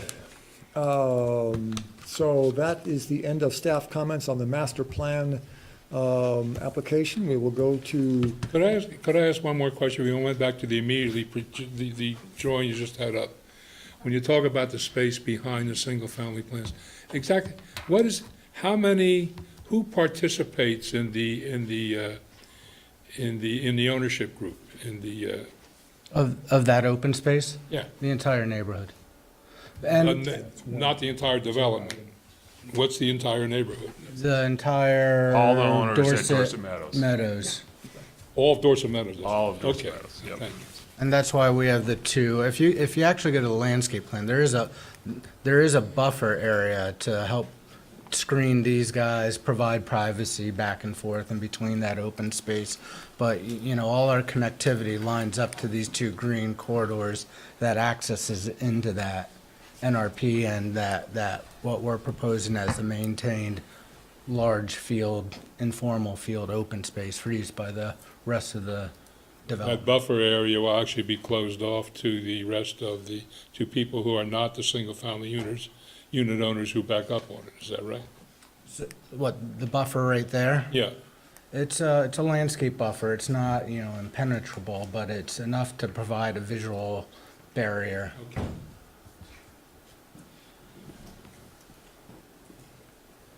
so as part of this agenda item, we'll move on to the preliminary plat application. So I don't see any reason not to dive into staff comments on SV 18-29, preliminary plat. Okay. Number 1, staff recommends the board discuss whether to close the hearing and make additional home types a requirement for final plat, or to require the applicant to address this issue prior to closing the hearing. We would propose that we address this as part of the final plat. This comments in regards to, at the previous hearing, we were asked to add a note to our design narrative stating that 2 homes of the same style, no more than 2 homes of the same style can be adjacent. Staff brought up that there were only 1 or 2 of our provided building elevations could be used in the smaller lots, and they wanted to see a couple more examples of what could be possible through the design narratives, and we'd like to provide those as part of final plat. Board, do you care? Do you want to see them now? Or you want to see them final? Final's fine. Final's fine for me. I'd like to know what Mark thinks about that. I actually am okay with them sort of preliminarily submitted now, but I'd like to see more detail at final. Right now, it's frozen, so I'm looking at my packet on my computer, so I'm not sure what you guys are looking at on your screen right now. Just looking at the text. We're just looking at the text, Mark. The elevation? No, we're just looking at the text where it says the staff recommendation. Staff recommends board discuss whether. Oh, I'm sorry. Oh, yeah, so yeah, we're just looking at the text now. Oh, no, I'm fine with it at final. It's always something we've done it at final. And the Okay. samples that I saw, I like the direction it's going in, but, the number of home types definitely needs to meet the SEQ guidelines, and, yeah. Very good. Final. Yeah, I'm content if he's content in this Yep, case. very good. Okay, staff comment number 2. Okay, staff recommends the board review the provided elevations to determine if they can find this criteria satisfied. And this is in regards to the corner multifamily building You asked us to provide an elevation showing entrances to both Trillium Street and Dorset Street, and we provided that elevation. Do you mind The taking? hand sketches. It's right here. If you want to go to the elevation. Yeah, let's go see the elevations, So this is, so you have where it is, it's this corner. right on Dorset. Yep. Yep, Yep. You wanted to see fronted, so we have a porch now facing Trillium Street too. yep. There we go. Thank you very much. So that's the front, and Yep. that's the side. Correct. And we did do both ends. I'm sorry? We did both ends. Both ends, very Yeah, helpful. both Thank ends you. have Right. front. Yep. So looking at it from Trillium or approaching southbound on Dorset, you would see that same end view. Exactly. Right. Mark, you okay with that? Yeah. Okay. So if you're on Dorset Street and look immediately to your right, that's what you see, right? Correct. Okay. Well, when you're on Dorset Street going towards it, that's what you'll see. Yes. When you South. get to it and look right, you'll see the front, right? Okay. Right. And then if you turn around and look back as you're driving, You'll see the back end. you'll see the back end. Very good. And that'll be the last time you look. Okay, next. Okay, number 3, staff recommends the board consider whether to require the applicant to address the stormwater section's remaining comments prior to closing the hearing or as part of the final plat application. We request that it be part of the final plat application. The comments range from a culvert versus a footbridge, relocating some arborvitae bushes away from a curb cut for maintenance, a note on one of our stormwater details, and minor revisions to some of the low flow orifices. We don't expect the footprints of the treatment facilities to change at all, so we'd like to. I'm fine with final? Yes. I'm fine with final. Very good. Thank you. Next comment? Frank, you okay, right? Okay. Next, number 4. Number 4, staff recommends the board consider whether to grant the applicant's request to have revisions to the subdivision plans to show the pedestrian easement to the west be part of their final plat application. So this easement is shown on our master plan. It goes from the open space to the north. I don't know if you want to go to it or it'd be the last plan in the plan set, it's the master plan.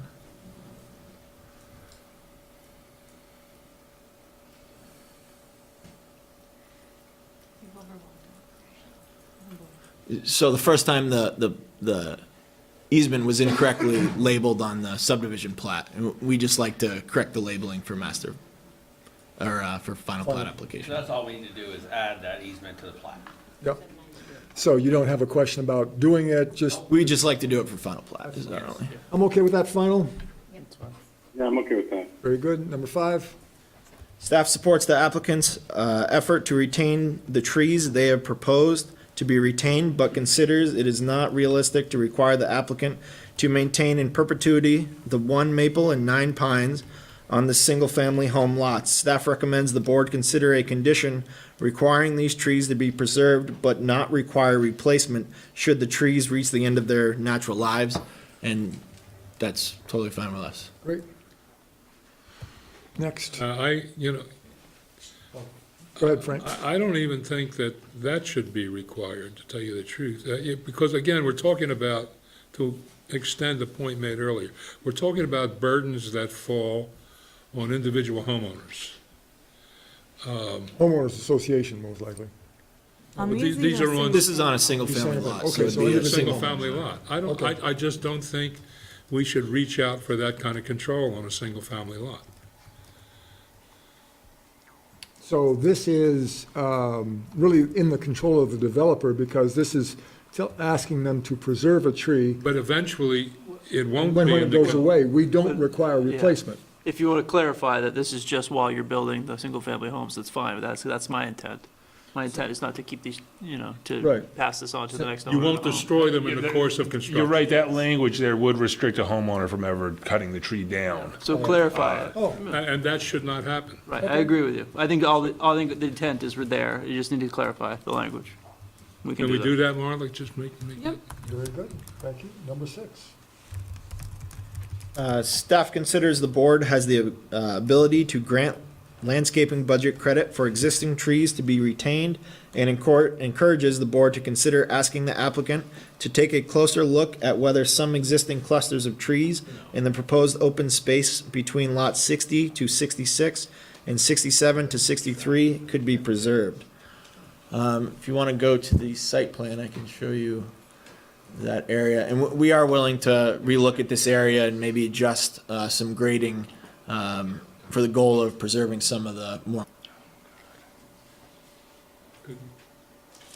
So the area, and this is in an area that's controlled by the HOA. So it's not in anyone's backyard. It is in a open space.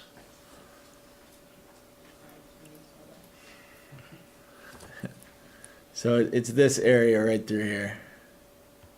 All right, so that's an area entirely bounded by houses, right? Correct. But there's an internal green space that will be controlled by the community in between the backs of. Right, and the issue of tree preservation, again, should be left, I think, entirely to the homeowners in that circumstance.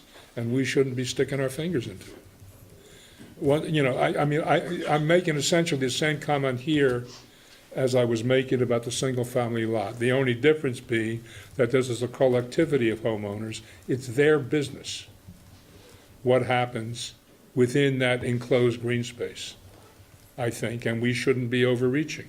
Now, if we want to make sure they get to make the decision and not the developer, we can say to the developer, leave the trees there, but then it shouldn't reach beyond that. So I think that's what staff was saying here, was please leave the trees. Is that what staff was saying?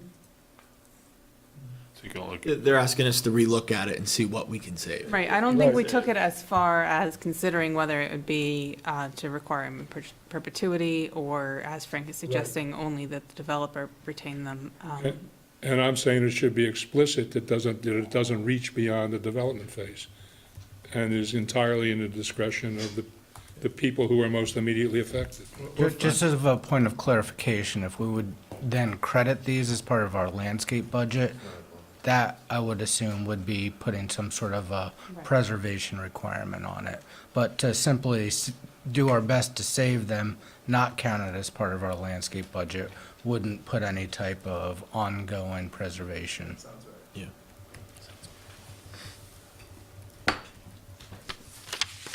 All clear? Very good. Next comment, number 7.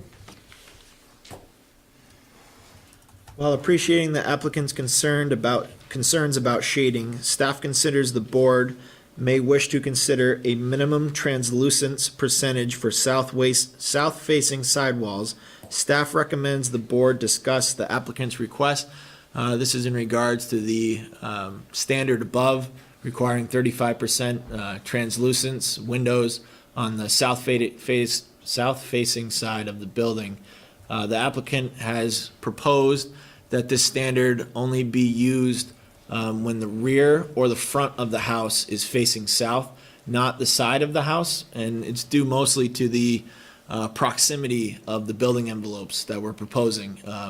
We're worried about shading, and we'd rather see that standard only applied to the front and the back.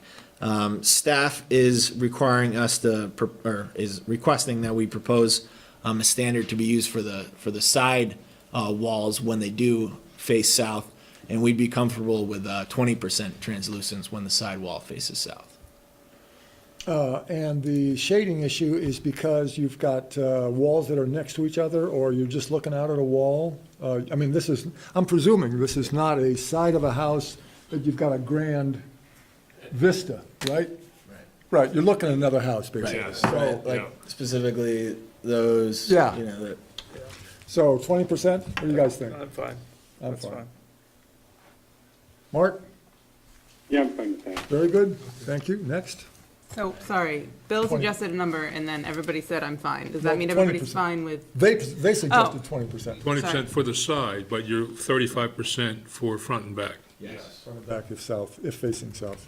So it's gonna be different for every unit when we go in for a building permit. Very good. All right. That's it. That's it. Board, more questions?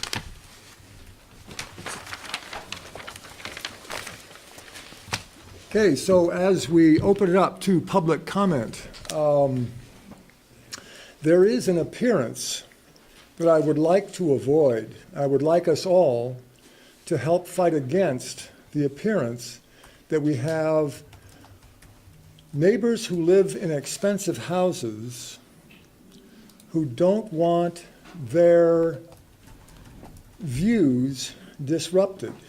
And so, and the second appearance that I think is false, because the neighbors are good people, kind, compassionate, caring people. And the second appearance that I would like us all to fight against is the appearance of neighbors in expensive homes who are opposed to affordable housing in their backyards.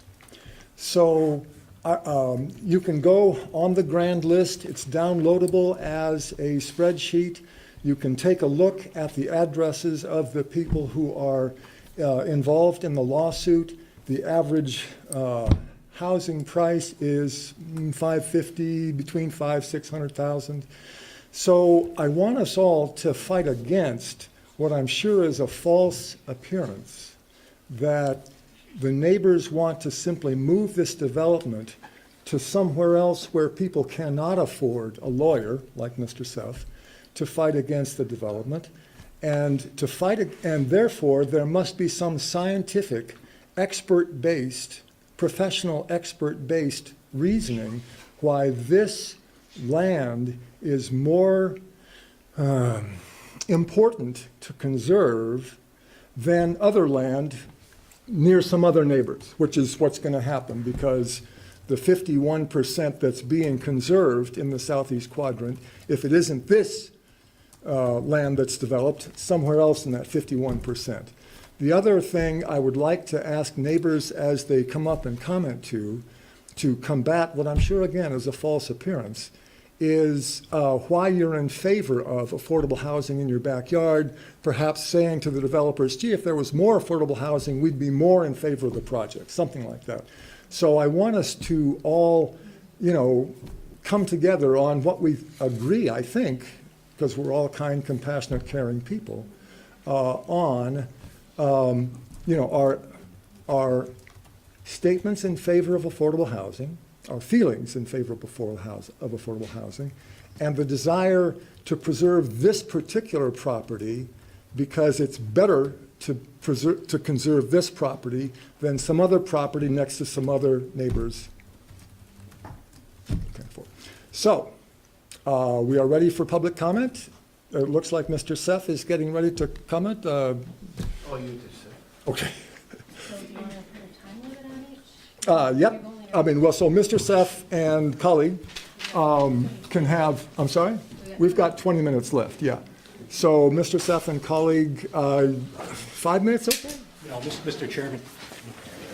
Okay, what would you like? Good evening, Mr. Chairman. We'd like at least as much time as the applicant had this evening. I've got multiple clients here who have different comments on different topics prepared to speak. I think the applicant went for roughly an hour and 40 minutes. We need at least that much time.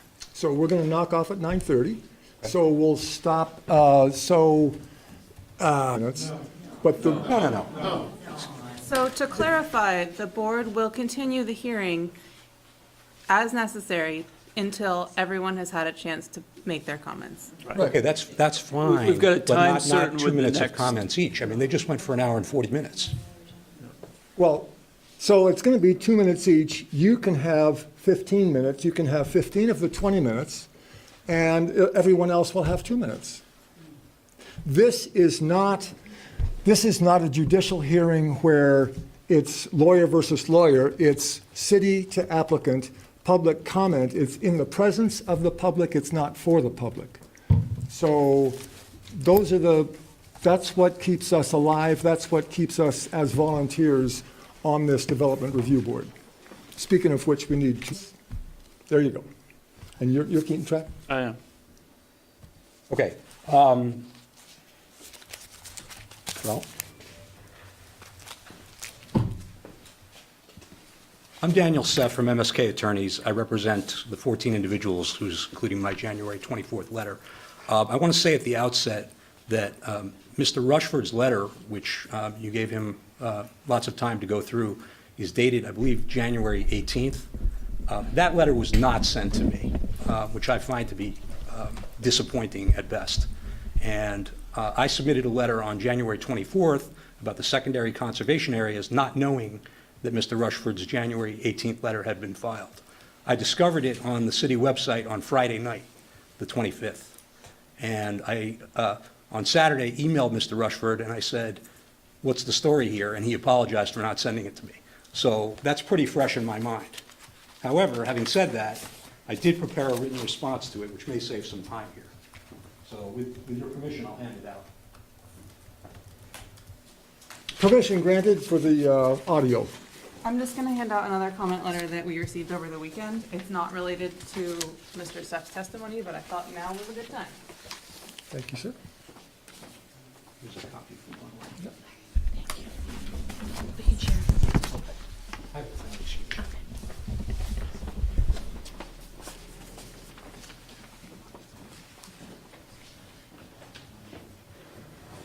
So the memo that I just handed out is basically a point-by-point refutation of Mr. Rushford's January 18th letter. And I don't want to use too much of my 15 minutes reading it to you, because you can read it at your leisure, and since we're going to be continuing anyway, that way you can ask any questions that you have of me at the next meeting, I suppose. But I will say that all of the arguments in Mr. Rushford's January 18th letter are baseless, and that's laid out in this memo. Okay. I'll just go through it real quick so you have a sort of an overview or framework of what you'll see. The critical overarching point is that the Mr. Rushford's letter misses is that land development regulations can incorporate municipal plans. And in fact, in the JAM Golf case, and this is referenced on pages 1 and 2, the Vermont Supreme Court stated explicitly that Vermont municipalities can mandate that development follow the city plan. And that's in paragraph 16 of that case. That's exactly what the city of South Burlington did in multiple sections. Section 15.18A10 requires that plan unit developments be consistent with the goals and objectives of the plan. Section 9.06B3, which we've talked a lot about and has appeared in various submissions of mine, requires that existing natural resources on each site be protected, including conservation areas shown in the comprehensive plan. And then section 12.01B says these regulations hereby implement the relevant provisions of the City of South Burlington adopted comprehensive plan. And that's significant for reasons that will become apparent.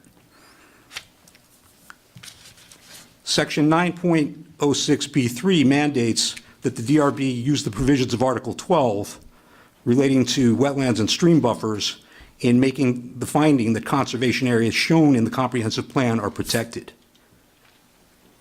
Section 12.01C4 of the regulations restricts new uses and encroachments in stream buffers. So what the city did, and by the way, this was in direct response to the JAM Golf case. In the JAM Golf case, the Vermont Supreme Court struck down a land development regulation that wasn't specific enough as to what natural resources were going to be protected. The way the city responded to that was to create maps 7 and 8, so there would be no dispute. And they say, these are the areas and these are the types of conservation areas and natural resources that we want to protect. And you can see them on the map. So it was to avoid any vagueness challenge, which Mr. Rushford is now trying to make about this regulation. They made it specific. You can look on the map, you can see what's protected. It's either off limits to development completely, that's map 7, or there's very limited encroachment allowed in secondary areas on map 8. This development, as we've seen, encroaches on primary and secondary conservation areas. Mr. Chairman, that was the point of my January 24th letter, was in addition to the encroachment in the primary areas, there's an encroachment in the secondary area as well.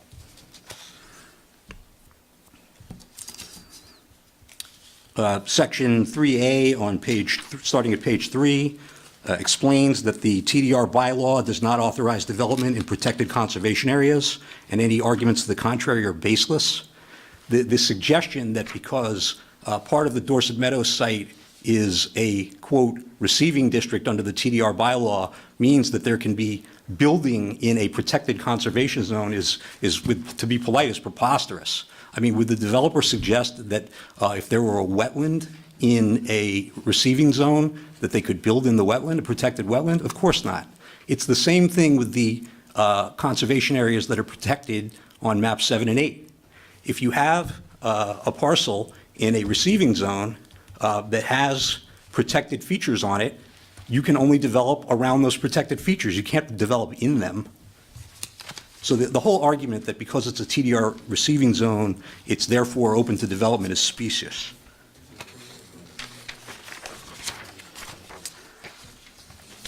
On page 4, I address Mr. Rushford's suggestion that section 9.06B3 is unconstitutionally vague. First of all, this board doesn't have the authority or their jurisdiction to ignore that section or the maps that are referenced by it.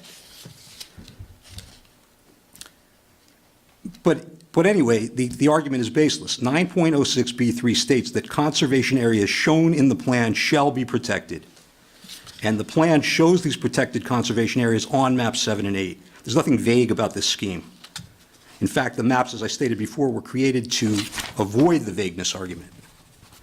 In fact, if you look at the open space report on page 13, it states that in light of JAM Golf, quote, it is now recommended that regulations clearly identify those resources to be protected, e.g. through maps. So the recommendation was create a map of the resources to be protected. They did so in map 7 and 8. The LDRs give those maps the force of law. You look on the map, you see what's protected, that's where you can't build.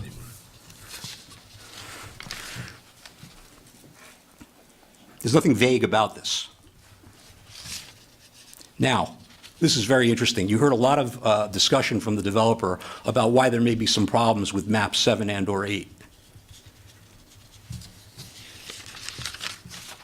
One of the things Mr. Rushford stated in his January 18th letter is that map 7 of the comprehensive plan incorrectly identifies the riparian corridors as primary conservation area.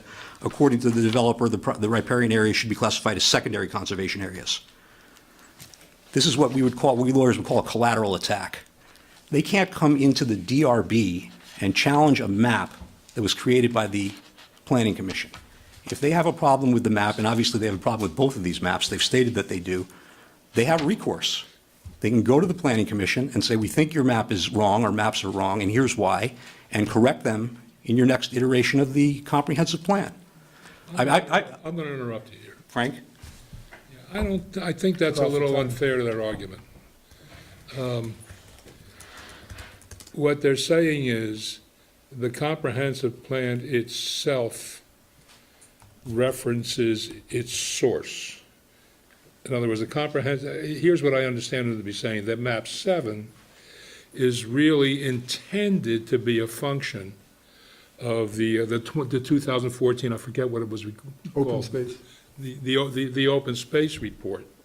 And it failed to be, it is in the nature, this is a little bit of an overstatement, of a clerical error. It failed to reflect the methodology that the open space report intended to impose, and therefore, for that reason, can be disregarded. I'm sorry if I'm misstating your argument, but it's something like that. I don't think there's not a failure. But everybody seems to be ignoring the disclaimer that's right on the map. I think that's really important to look at. I get that. I don't care about the disclaimer.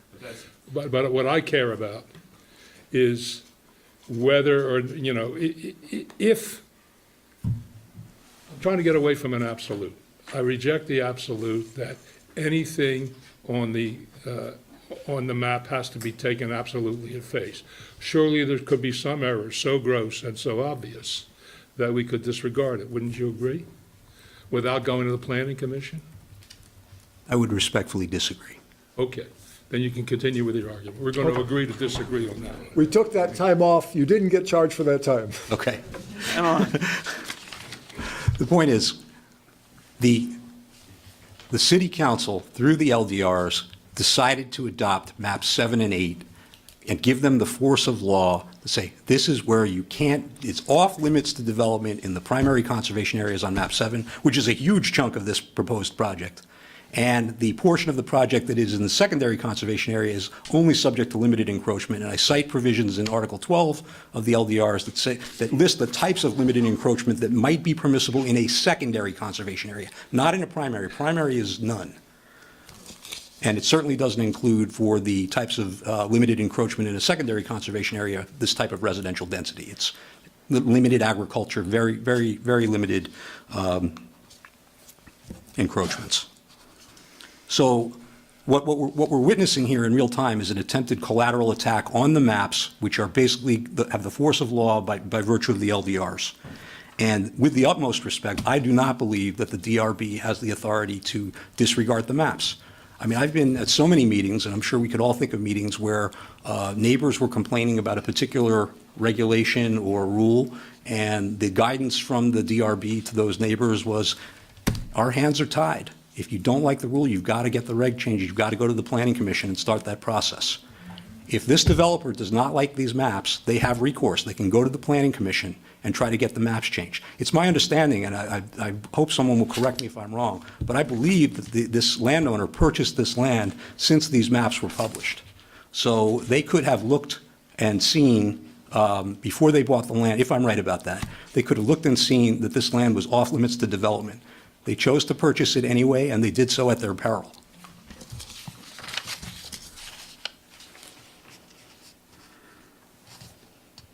Now, even if the developer were correct, and this is out of Mr. Rushford's letter, that the riparian corridor that shown on map 7 as a primary conservation area is really a secondary conservation area. We don't think that's correct, but let's just assume momentarily that that is true and that they could convince the Planning Commission that that were true. In other words, change it from a primary to a secondary, so it's no longer off limits to development, but only subject to very limited encroachment. It wouldn't matter.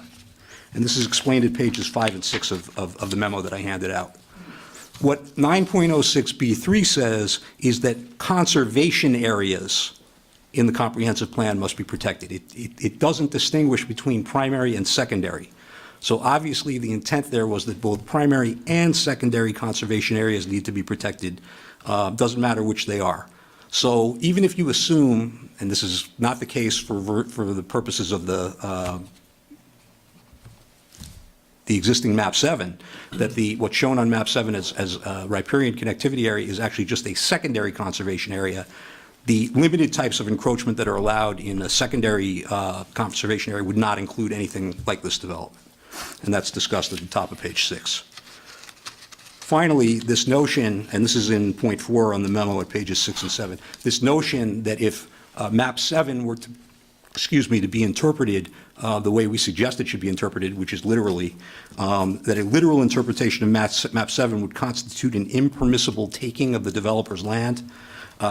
I view that, I've been practicing law for a long time, I view that as a thinly veiled threat against the city, that if this development isn't approved, that the developer is somehow going to sue that there's some kind of impermissible taking going on. And I really hope that that's not the case, but a couple points on that. One, the standard for whether there's an impermissible taking is whether the developer is deprived of an economically viable use of his land. In this case, that is absolutely not the case. It's my understanding that this land has been a working hayfield, and moreover, not all of it falls in a protected conservation area. So, Mr. Chairman, you made a statement before we started about the wealth of the perceived wealth of my clients and the neighbors. It's my understanding that this developer stated directly to one of my clients that they're hoping to make $18 million off this deal. So I take exception to the notion that this is wealthy people trying to deprive somebody of affordable housing or something like that. What this is about is a developer trying to destroy natural resources to make $18 million. And my clients are not NIMBYs. They're trying to protect the environment that the city council has said is protected. And they're standing up for that, and they're spending money on it. And if that's playing the NIMBY card, well, deal me in. I'd like Mr. Chalnick to speak. How much time do I have left? Minute 25. Okay. I'm going to reserve the balance of my time. Actually, I'll yield it to Mr. Chalnick. Andrew Chalmik. I'm not an associate, I'm a resident. Mr. Chalmik is a client of mine, yeah, a resident. And so, obviously defer to my attorney on the legal arguments, but Frank, I want to address the substance of the question you had, which I think is important in how to resolve this. What was the map intended to show? Is there a gross error or is it correct? Now, I'm going to say this with some humility because I'm not a professional engineer, but this is based upon information which you can find on BioFinder on the state website. So if you go to the open space plan, it defines this area, repairing connectivity, as the surface water and riparian areas. And I take it we agree that that's what it says? Well, it's from the open space plan, it's on page 17. That's what it's defined as. When you go to BioFinder, the state tool, what is that? What are surface water and riparian areas? I have a handout, actually. This is from BioFinder. These are the surface water and riparian areas that are shown on Dorset Meadows from 2016. This is the latest information.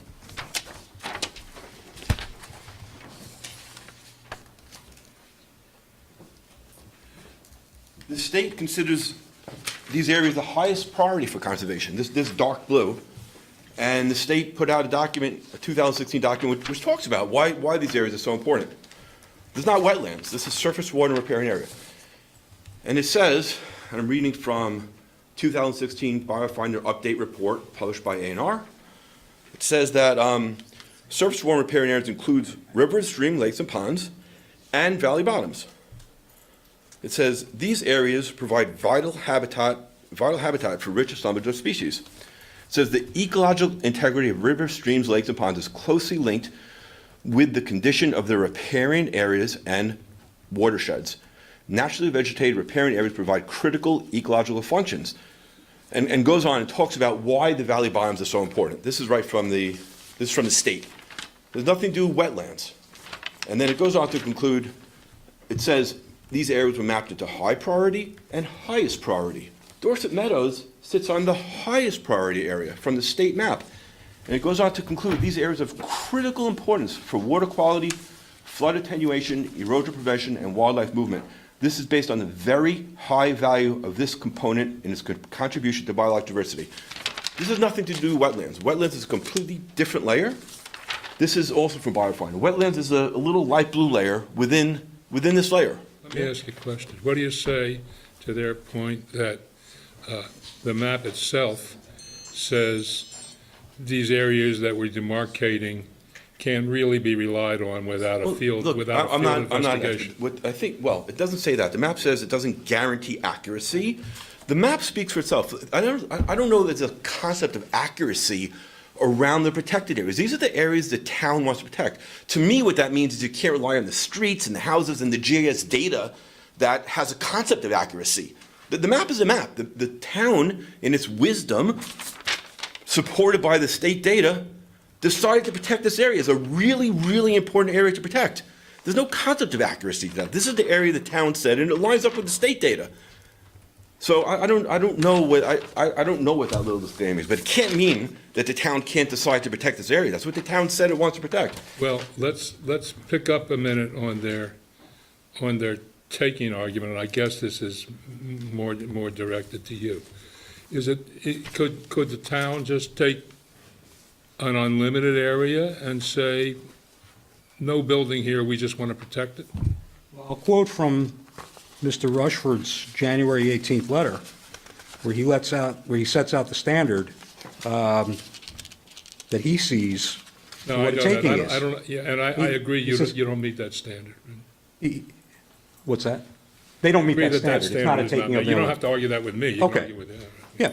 He talks about legitimate state or municipal interest in the protection of sensitive ecological areas. He concedes on behalf of his client that if a municipality wants to protect sensitive ecological areas, that's not a taking. Mr. Chalmik just explained that that's exactly what the city did. So no, there's no taking. But here's, I guess, my point. If the map on its face says we can't guarantee the accuracy and there should be a field survey, and they say, we have a field survey, then why should the field survey not control Frank, what could the I limits? address that point? Well, hang on a second. As a matter of law, why should the field survey not control what the limits of the affected area? Let me just real quick and then chime in. So I think the answer to that, I believe the answer to that is found in the LDRs. The 9.06B3 says, the areas shown in the comprehensive plan as conservation areas shall be protected. So then you look at the map and you find them, and that's what's protected. The developer who doesn't like that doesn't get to say, but we don't like the map, DRB, so you get to ignore it. Well, that's not quite what they're saying. Don't you at least have an ambiguity if the map that is shown on its face says, well, we can't really guarantee the accuracy, you ought to have a field survey? Go ahead. Well, the map Is says that you not can't at guarantee least- accuracy of the GIS data thing, but in terms of field survey, so. I'm talking about ambiguity. No, but in terms of field survey, right, the developer spoke a lot about wetlands and how they delineate the wetlands. And indeed, when you look at Biofind the A&R, it says right in it, it says that site visits are needed to identify whether a wetland is present on a site and to determine the actual boundary of the wetland. But we're not talking about wetlands. And if you look at the primary conservation map, there's a separate layer for wetlands.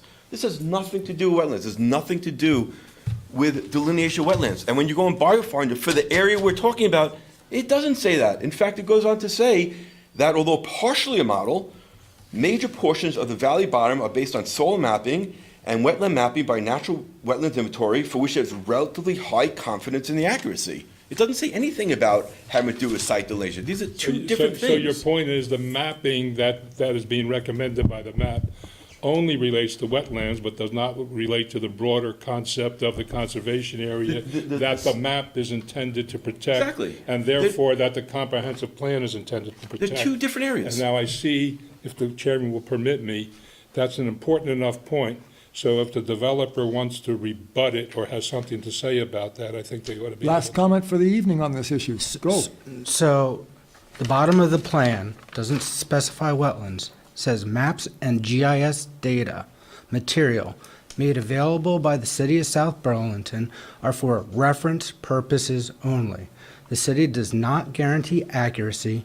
Users release the city from all liability related to the material and its use. The city shall not be liable for any direct, indirect, incidental, consequential, or other damages. Says that the data was created by T.J. Boyle Associates, my company. I can clearly speak that if you go to the open space plans, it has a very similar disclaimer on the bottom. And if you go to the A&R Biofinder data, it has another similar disclaimer on the bottom. If we So- gave that the way you wanted to give it, So then we the will map would be entertain, with, I'm sorry, go we'll ahead. entertain a motion to continue to March 5th. So could I just say one more thing? Okay. We don't disagree that there are resources on this site. We do. And not only have we delineated the wetlands, but we've delineated the stream corridor, and the buffer, the riparian corridor, is within the boundaries of the wetland buffer. That's the reality of it. Furthermore, there's a document available in South Burlington, page 22 of the Arrowwood, Arrowwood report for the SEQ, talks about streams and rivers. Again, they recommend 50-foot riparian buffer either side of the streams for a small stream. So we feel like we are meeting all these requirements. There is a riparian zone here. We're accommodating it. There's wetlands. We're accommodating it. Bill, if I could, on behalf of the board, just apologize to anyone that wanted to speak tonight and couldn't speak tonight. We have another agenda item coming up. We're volunteers. We have kids and spouses, but we are going to continue this meeting. There will be an opportunity for you to speak. There will be an opportunity for you to write. We will read what you write or what you say. We do care about what your thoughts are about this issue. Is that just email or? Sure. Anything that you send to Marla will be read, distributed to the board. Anything that, so. But I am going to make a motion to continue this hearing until March 5th. It's been moved and seconded to continue to March 5th. All in favor, say aye. Aye. Aye. Opposed? Abstained? Continue to March 5th. Thank you very much. Thanks to everyone in the audience. Next on the agenda, continued conditional use application CU-18-12 of Paul J. Washburn to amend a previously approved conditional use permit for construction of a 14 by 17 detached accessory structure to be used as a 186 square foot accessory residential unit. The amendment consists of reducing the rear setback to 5 feet and increase the height to 15 feet at 30 Myers Court. Who is here for the applicant? I think he might be out in the hall. I did see him. Not the applicant. I'll go see. Okay. You know who you're looking for? Okay. Bill, can I suggest we take 2 minutes or let the room clear? Yeah. Delilah's working on it. She's on it. Delilah's showing her Manhattan right now. Excellent.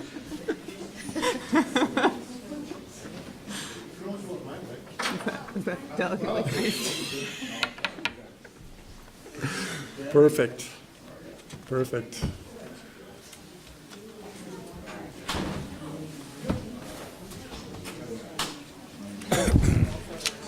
A member, someone representing.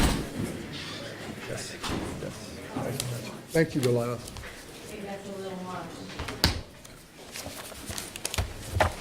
Mark, you still with us? Mark, you still there? Yeah. Okay. Paul Washburn? Thank you very much. And you have all, so this is continued, so you've already sworn. Yep, previously, yeah. Yes. So we are good, and we've already discussed conflicts of interest and so on and so forth. So we understand that you have some ideas. Yes, we do. So basically, in the interest of time, I'll just kind of cut to the chase. There are 4 things we're looking for. One is an adjustment from the previous application of 12.75 feet to 15 feet. Another thing we're looking for is an adjustment of the grade from the current level, or the pre-construction level, to a grade that brings the building height to 15 feet, which will be raising it from where it currently is, based on the report, about 14 inches. One of the things I think was misunderstood by both the person who came out to measure and the staff was that we didn't consider the grade finalized as yet. We consider that still in process, but when this all came up, we curtailed grading in the interest of transparency. We didn't want to make it look like we were doing anything. So there's that. We'd asked that you approve the 5-foot setback versus the 7 in the application based on the bump out of the utility box. And then the last thing is, it's come up a couple of times. When we got the building permit for the tiny house, I also at the same time got a building permit for a garage. One of the things we'd ask is that, based on the living space concern, that the board allows, that we dedicate at least 100 square foot of the garage space to living space, to accommodate for the 30% issue of the loft space. So those are the 4 things I'm asking for.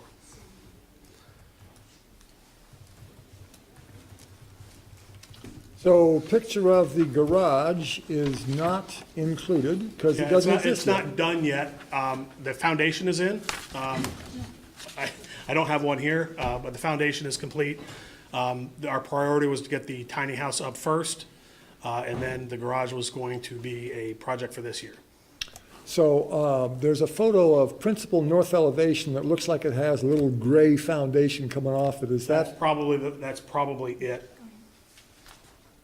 Yeah, principal north elevation is there you go. No, accessory north elevation. I'm sorry. Go ahead, principal north elevation, that's what I'm looking for. Yeah, you can see it in principal north elevation for sure. Yeah, right there. Right You can there. see the wall that comes off the back, and then there's cars actually parked on the foundation right now. Oh, yeah. But the foundation is complete. Foundation is in. So that's where the garage will go. Right, correct, yeah. And then, so this photo is kind of taken from the accessory structure. No, this is taken from the road. The accessory structure, you can actually see it peeking out in the back Peeking corner. out in the back? Yeah.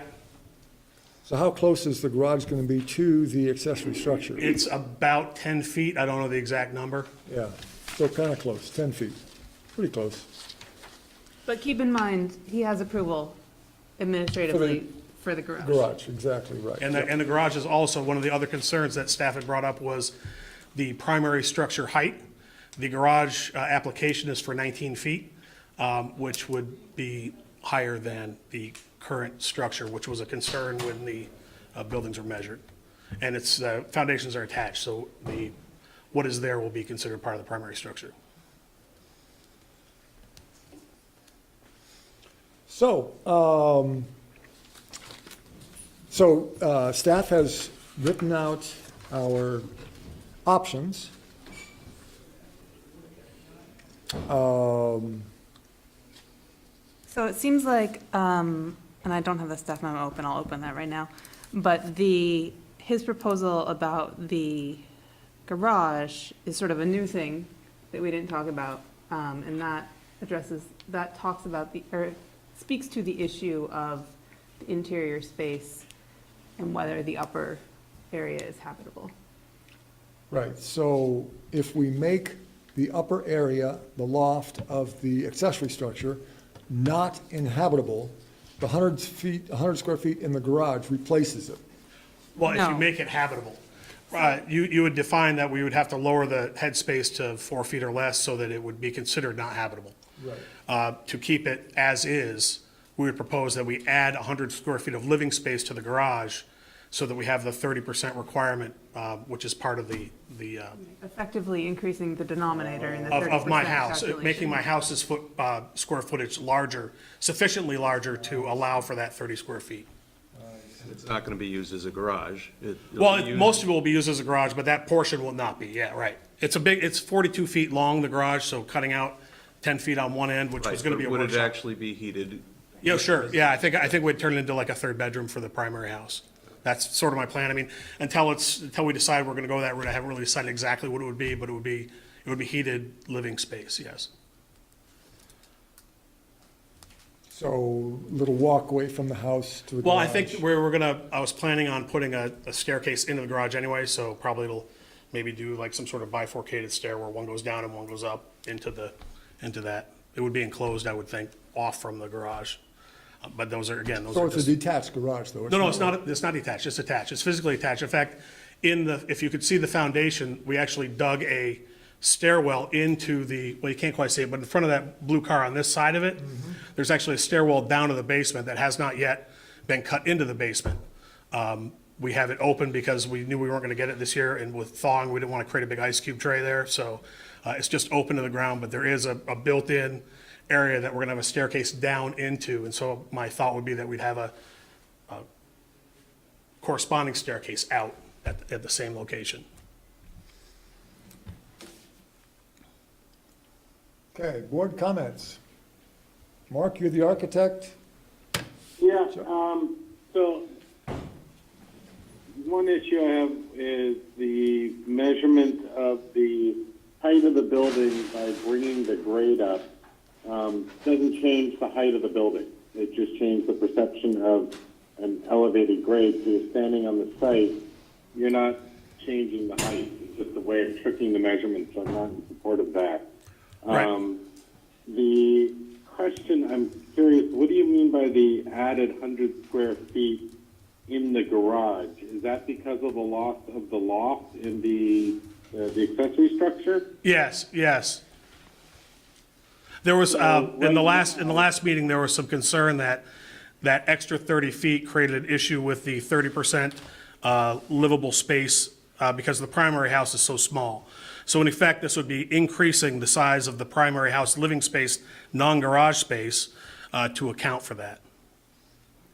So it isn't a swap? So your garage, you're proposing doing some finished space in there. Yeah. And by that gives you the 30% includes the loft space? Yes, right, that would cover the Okay. loft space. Okay, I understand that then, okay. Once we solve the height issue, which is for me the big concern, I don't have an issue with that because you know, it's really meant to be 1/3 of the primary space. I know it hasn't been done yet, but we are dealing with an after-the-fact situation. Right. And, you know, so that one part of it, I'm more inclined to be supportive of, because you are then creating, you know, larger primary structure, which supports a larger accessory structure. But we have to solve the height issue. That, I think you've seen in the staff comments, and the height is measured from pre-construction grade, not post-construction, and throwing another 14 inches of fill up against the side of the house, A, isn't good for the house, because you need to have a certain amount of concrete exposed, but B, it doesn't change the height of the building. It just changes how we measure it, and so. There is concrete exposed currently, because we had not actually finished grading yet when the measurement was taken. Right, you want to have concrete exposed. You don't Right. want the dirt to come up right up to the underside of your siding. Well, we can pull the siding back a couple of courses, was actually what we talked about. Regardless, it doesn't change the fact of how you measure is Well, not yeah. how much dirt you can push up against the side of the house. You know, that's the reason they measure pre-construction grade for height of a building, not post-construction grade. So in the previous hearing, one of the issues we discussed was the situations in which the board is allowed to, or in which the LDR say the board should consider granting an adjustment of pre-construction grade. And one of those reasons is technical reasons. It can't work unless they adjust the grade to be something else, say for groundwater issues, or in this case, what the applicant brought up with sewer. In order to get positive sewer flow, they did have to raise the grade. The board has always avoided the situation where an applicant asks to increase the pre-existing grade for the purposes of getting a better view, or, you know, having, you know, better aesthetics or that sort of thing, because then you're creating a house on a fiefdom. And I would agree, we actually would have preferred it to be lower if it was possible, because the aesthetics are not as pleasing as they would have been had it been able to be constructed at a lower level. Well, wait a minute, so you're claiming you need this increase for a technical reason? Well, we need this positive sewer flow. If you look at the houses on the east side of Myers Court, which my house is on the east side, almost all of them look like houses on a hill. They were all, and I'm assuming the sewer is higher in that area or something. I'm not exactly sure what the reason is. But to get the sewer, especially when you're back 130 feet from the road, ish, to get it to positive flow to the sewer, the building had to be up higher. The foundation had to be higher than, it couldn't be dug down, in other words. It had to be sort of closer to the surface. So if we chose to, is that a sufficient technical ground under our precedent, Mark? Under your precedent, yes. The specific standard, if I may read it out loud, is in the staff notes from the prior hearing on this matter. The Development Review Board may grant such approval, being an alteration of existing grade, where such modification is requested in connection with the approval of a site plan, plan unit development, or subdivision plat. Standards are, the Development Review Board shall review request under subsection blah, blah, blah. There we go. Yeah, there's very little actually. So, Delilah, if you don't mind if I drive for a second, it might be easier if I just pull up these standards. That's okay, I can just reach over your shoulder. Sorry, guys. I think this is probably the fastest way to get it to you, because I'm reading it, it's just not, there's not a strong statement in the LDRs. Myers Court.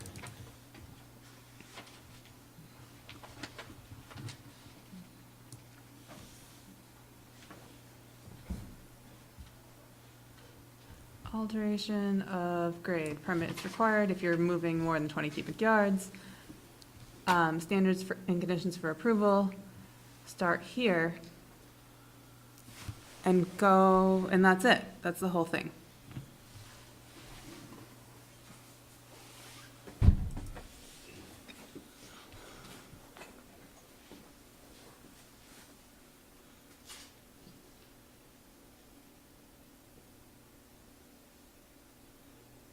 And that's it, there's no E. There's no E.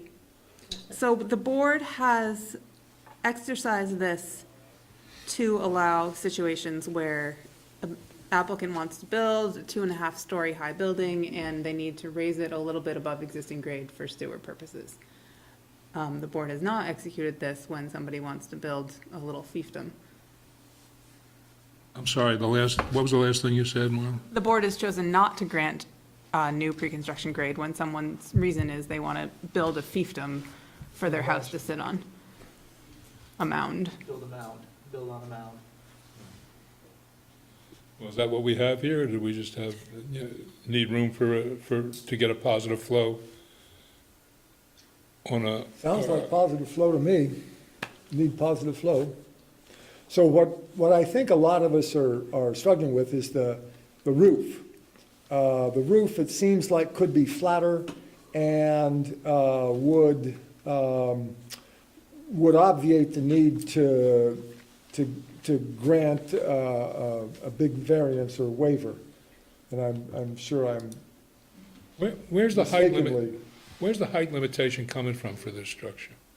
It's under Article 306, height. Accessory, yeah, 3 and. Height of structures, yeah, page 60. And that's a hard and fast 15 feet.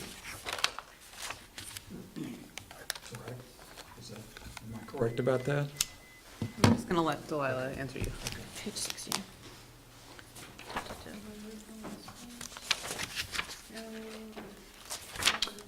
Accessory structures in all districts. Accessory structures shall not exceed 15 feet in height, except for industrial uses in non-residential districts.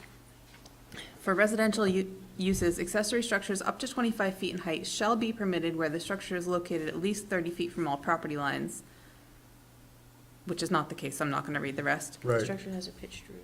And then the third is accessory structures exceeding the height of the principal structure require approval as a conditional use.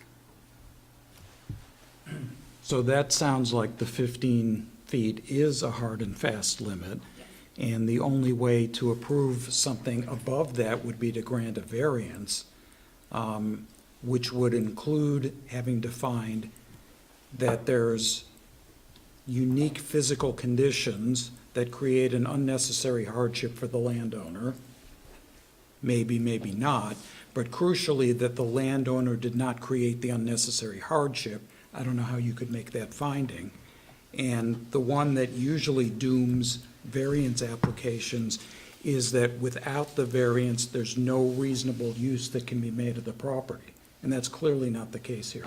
So if we're talking about just the 15-foot height limit, I think there's no authority for us to waive that. So what we felt what we discussed in the previous hearing is we thought a potential alternative path forward was to grant an adjusted post-construction grade as the pre-construction grade.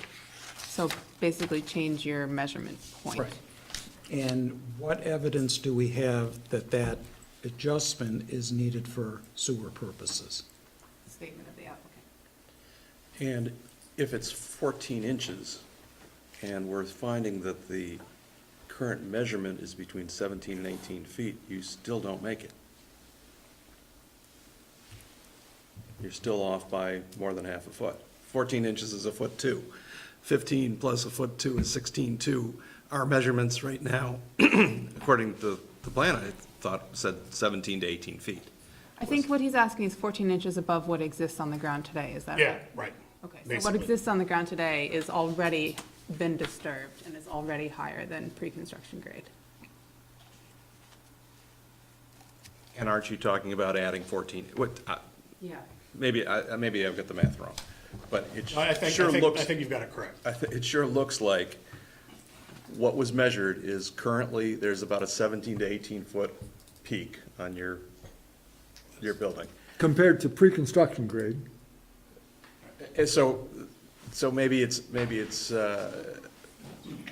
6 inches lower than that, Yeah, I mean, I don't think it's 18. But it might be, even if it's probably 17 let's or. say it's 17. Yeah, right. Okay, So if it's 17 minus 14, minus 14 inches, you're still not there. But I think what we're asking for is.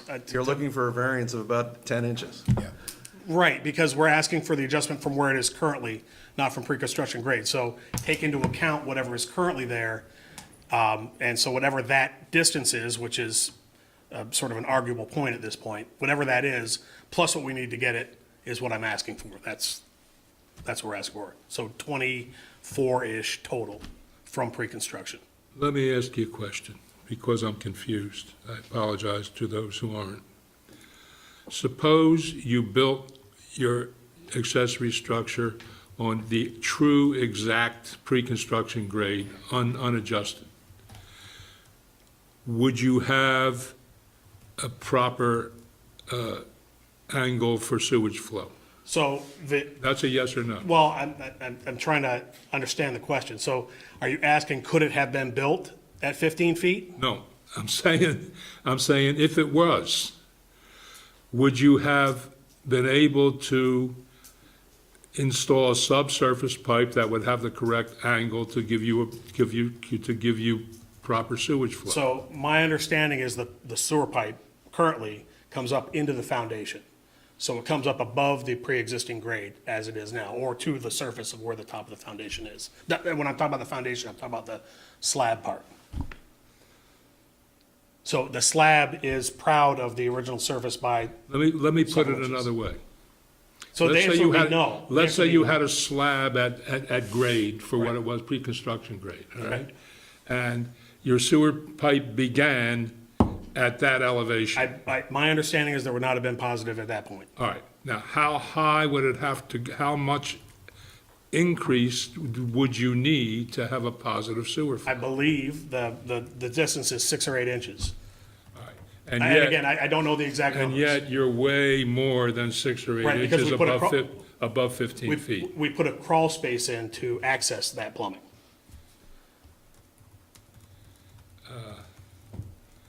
I don't think you meet the sewer flow argument. I think that's an example of a self-created hardship. I think there's no doubt you don't get a variance under at least 2 of the criteria. Right. And I think we just, through your questioning, we just established that the amount of adjustment that he needs for the pre-construction grade to not need a variance for the 15 feet of height is more than what's really needed to make the sewer work properly. That was what I was trying to figure out, yes. Well, ultimately, this is all about the peak of the roof. Had the peak of the roof been done at a lower level, and obviously it would have made your loft impossible, but had it been done at a more reasonable pitch, you wouldn't have this problem. That, obviously.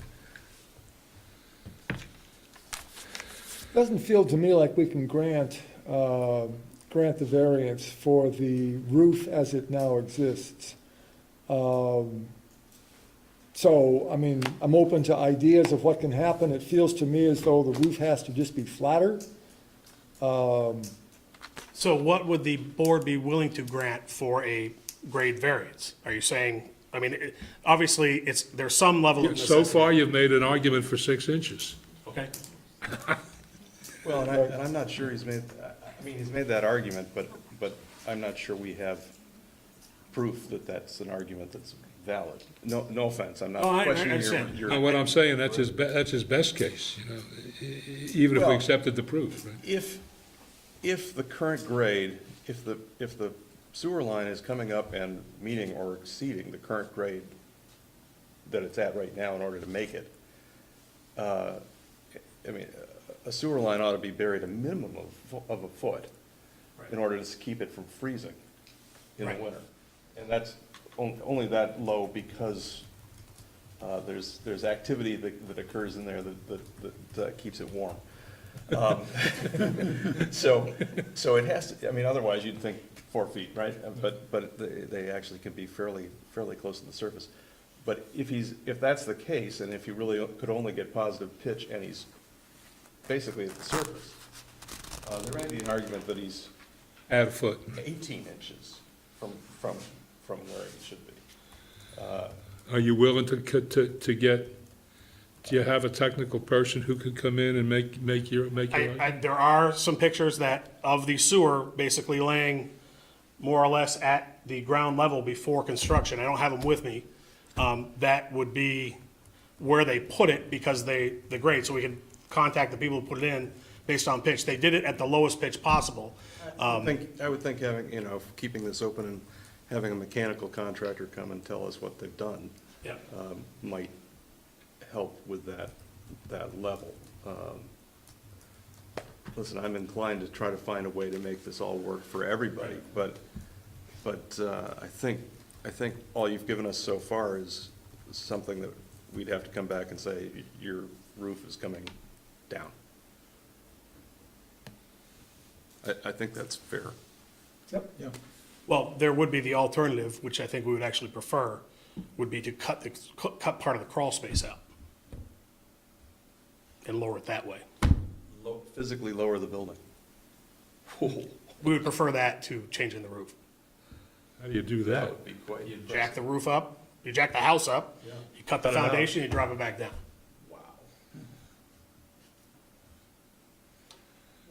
So, That's really not the option we want to take, because we don't want to cut the roof either. But we should try to give them some clarity. Will we entertain an increase, a deemed increase in the pre-construction grade based on what we regard as adequate evidence of what is needed for positive sewer flow? And if the answer to that is yes, then we can send them off to try to get that evidence. If that's good enough for him, it still might leave him 6 inches short, I don't know. Right. You know. I could support that. Yeah. So, do you understand? I do understand, yeah. Find out what was technically feasible at the time, based on the existing grade, and go from On there. the true existing grade, the existing grade before anything was disturbed, right?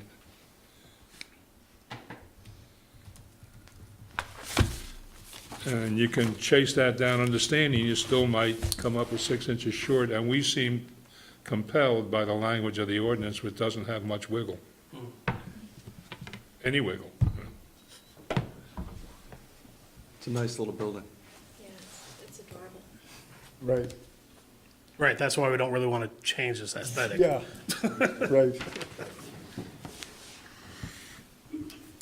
Because, changing the roof, the front windows are gonna look, everything's gonna look, basically, the top of half the house has to come off to change the Right. roof. So we're not seeing a whole lot of difference in cost to doing what I just proposed versus changing the roof. Because the inside is all finished with wood and everything else, I mean, it would, we don't see a lot, it probably costs more to do what I'm proposing, but it may not be that much more in the bigger picture, so. And you end up with a nicer project. Right. I'm sorry. Okay, But if we can get it to 6 inches versus 16, that would be, that's the way it has to go. right.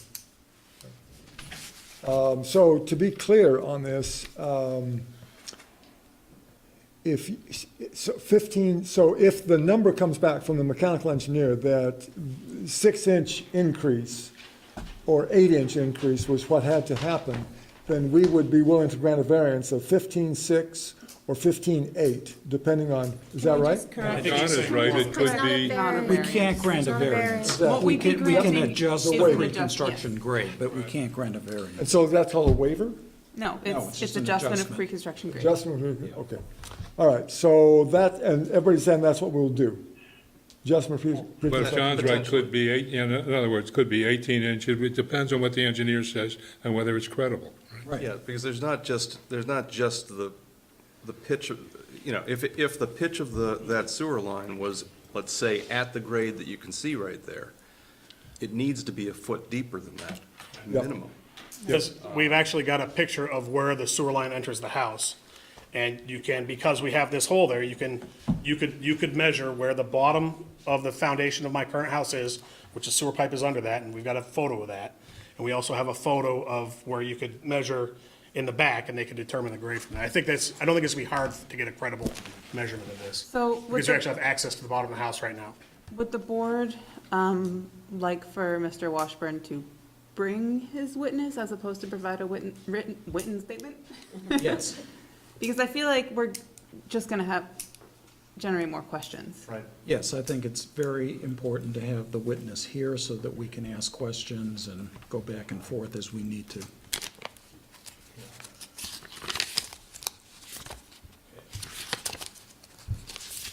Cool. All right, I think I Okay. understand. And comments in public? Yes, thank you. My name is Jeffrey Messina. I'm with Bergeron, Patterson, Fitzpatrick, and I represent Gary Kucherall and Susan Jones, who are... Sure, sorry. My name is Jeffrey Messina. I'm with Bergeron, Patterson, Fitzpatrick, and I represent Gary Kucherall and Susan Jones, who are abutters to the property.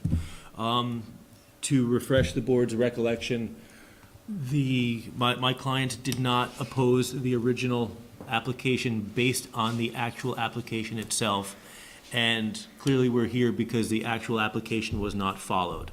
The last time we were here, there were some questions about what the actual measurements of the roof was. So the board, in its wisdom, came up with the idea to have a neutral third-party engineer come up and measure. As we discussed tonight, as you discussed tonight, that measurement is still over the 15.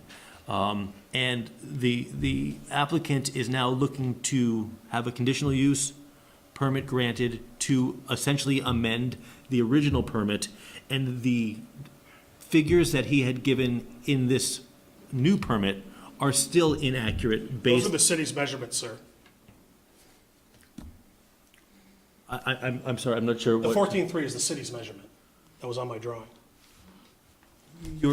He's requesting 15, and what I'm suggesting is that based on the independent review that was done, the independent engineer that was done, it still came out either at 16 plus or minus if you're using the pre-construction grade, or 17 to 18 if it's the post-construction grade.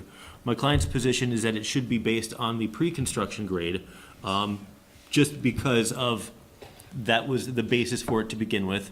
I do agree with the analysis that a variance is not proper for this, and I think getting another sense of what that measurement would be for the drainage, as it were, but we would also ask if the board would allow to have another independent person do that work, still have them come in today, or come in the next time the hearing is set. But part of the issue is my clients feel like the applicant has acted in bad faith and is actually attempting to do an end run around the land development regulations and end up with something that is improper based on gray math and not being forthcoming with his neighbors and the board initially.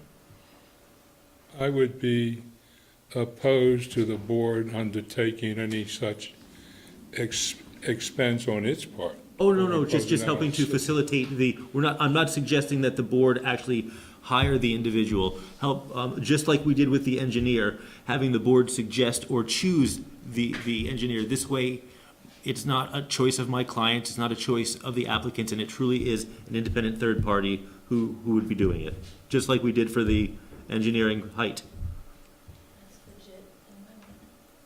The only potential hiccup I see with that is if there is some information that the person who actually did the construction would have that an independent person couldn't readily discover. And I'm not a builder and I don't know. You know, from sewer line to sewer line, and... But you have to expose it? No. No, I mean, you can, So you've got pictures of... yeah, I've got pictures of them both in place, so you could. You could identify the distance from the pictures, that it's off of the current Yeah, I mean, you could, foundation, right? it'd be an estimate, but. And then and shoot the grades. You'd probably be able to do it pretty easily. You can, I Yeah, assume... I wouldn't believe it would be a challenge for anybody to do it. Yeah, and somebody, you know, if you had Old Erie Burke, I mean, I've got a guy there that would do this in very little time. Shoot that for you and have him speak to the builder. Or are you the builder? No, I'm not the builder, no. But the person who put the foundation in wasn't the builder at the end, so I'd have to get a hold of them, but. Okay. Just to refresh the board's recollection as well, last time we were here, and I don't have other copies, I had submitted pictures from my client's home to see this building, and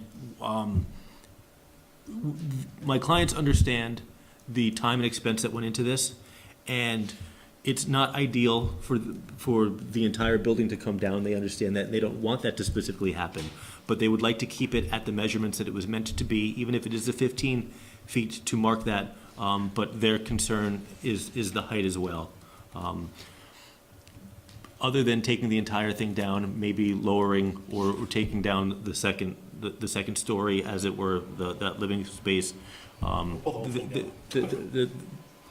Their concern is just the height, and that not matching what was supposed to happen the first time, and then seeing to not match what is supposed to happen this time as well.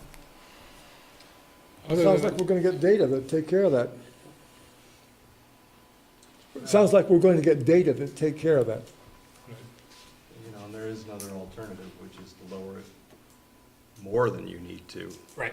And put in a grinder pump. Right, so that was actually discussed when we did it, and the problem is, it would have to go about in the canopy of those canopy trees there.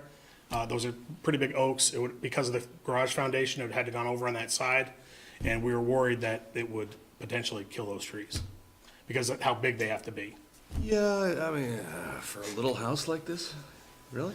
The tank they were talking about was, I don't know, 300 gallons or something, but it was like 3 by 3 by something. Yeah. I Because mean, it would be a sump to kick it out. Yeah. It was discussed, and Understood. we didn't think it was a great idea based on that. I've had a bunch of them over the years. Just It's not ideal. Sorry. Right, the Curious. pumps go bad and stuff like that. We thought pure gravity system was the better way for us to go. So. Just curious, Mr. Messina, other than their praiseworthy desire to see the regulations properly enforced, what is your client's interest? What is a practical difference for them in real life between a 15-foot building and an 18-foot building? Well, my understanding is, I believe it's line of sight. I believe that the property, the building is closer to their fence line than they had originally thought it was. And I think, frankly, there is a certain feeling of being put over on and being duped, at least the perception of that, based on them not contesting or opposing the original application and having it be much different than it was. Are you saying the site plan is different in other respects besides height? Is that your claim? That's my understanding, but that's. Yeah, there's a bump out on the back that causes a 2 foot. Yeah, 2 foot from the foundation, right. To the, You can see it there on the back. What I'm trying to get at is where Mr. Messina's client's property is in relation to this. Pretty much on the fence. It's right just- behind the fence? Just behind the fence. So, I mean, this is their line of sight, and it's just. Oh, well, actually, if you go to the front view where we looked at the garage, that I think you call the north elevation from the road, keep going down. Now, so you can see there the tiny house on the right, and if you're standing looking, there's at least 15 feet parallel side to side between where the tiny house and where you can see their house is actually at a bit of an angle that faces away from the tiny house, and there's a significant delta there between the line of sight from the rear windows. But the board does have photos taken from my client's back porch or backyard. If that was going to be a case, I would actually invite the board out to the site to take a look, because they had to have been craning their heads quite a bit to take that picture.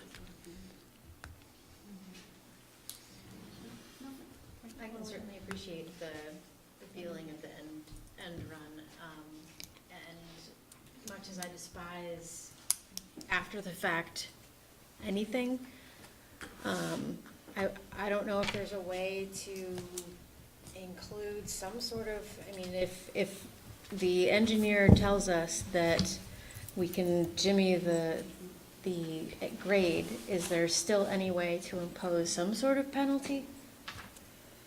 Penalty. No, the city works towards compliance in all cases.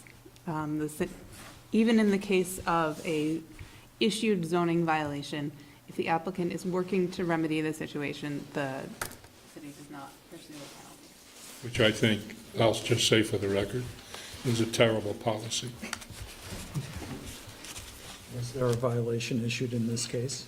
There has not yet been a violation issued. But the applicant is still working. And I think what, it's Paul, right? Yeah. What Paul's brought us with his willingness to cut the foundation and lower the building, that is not an insignificant effort. So I think we do what we can to see what mechanically was necessary, and then you still may find yourself lowering the building somewhere. Right, understood, understood. But I would suggest that Matt continue this. March I agree. 5th?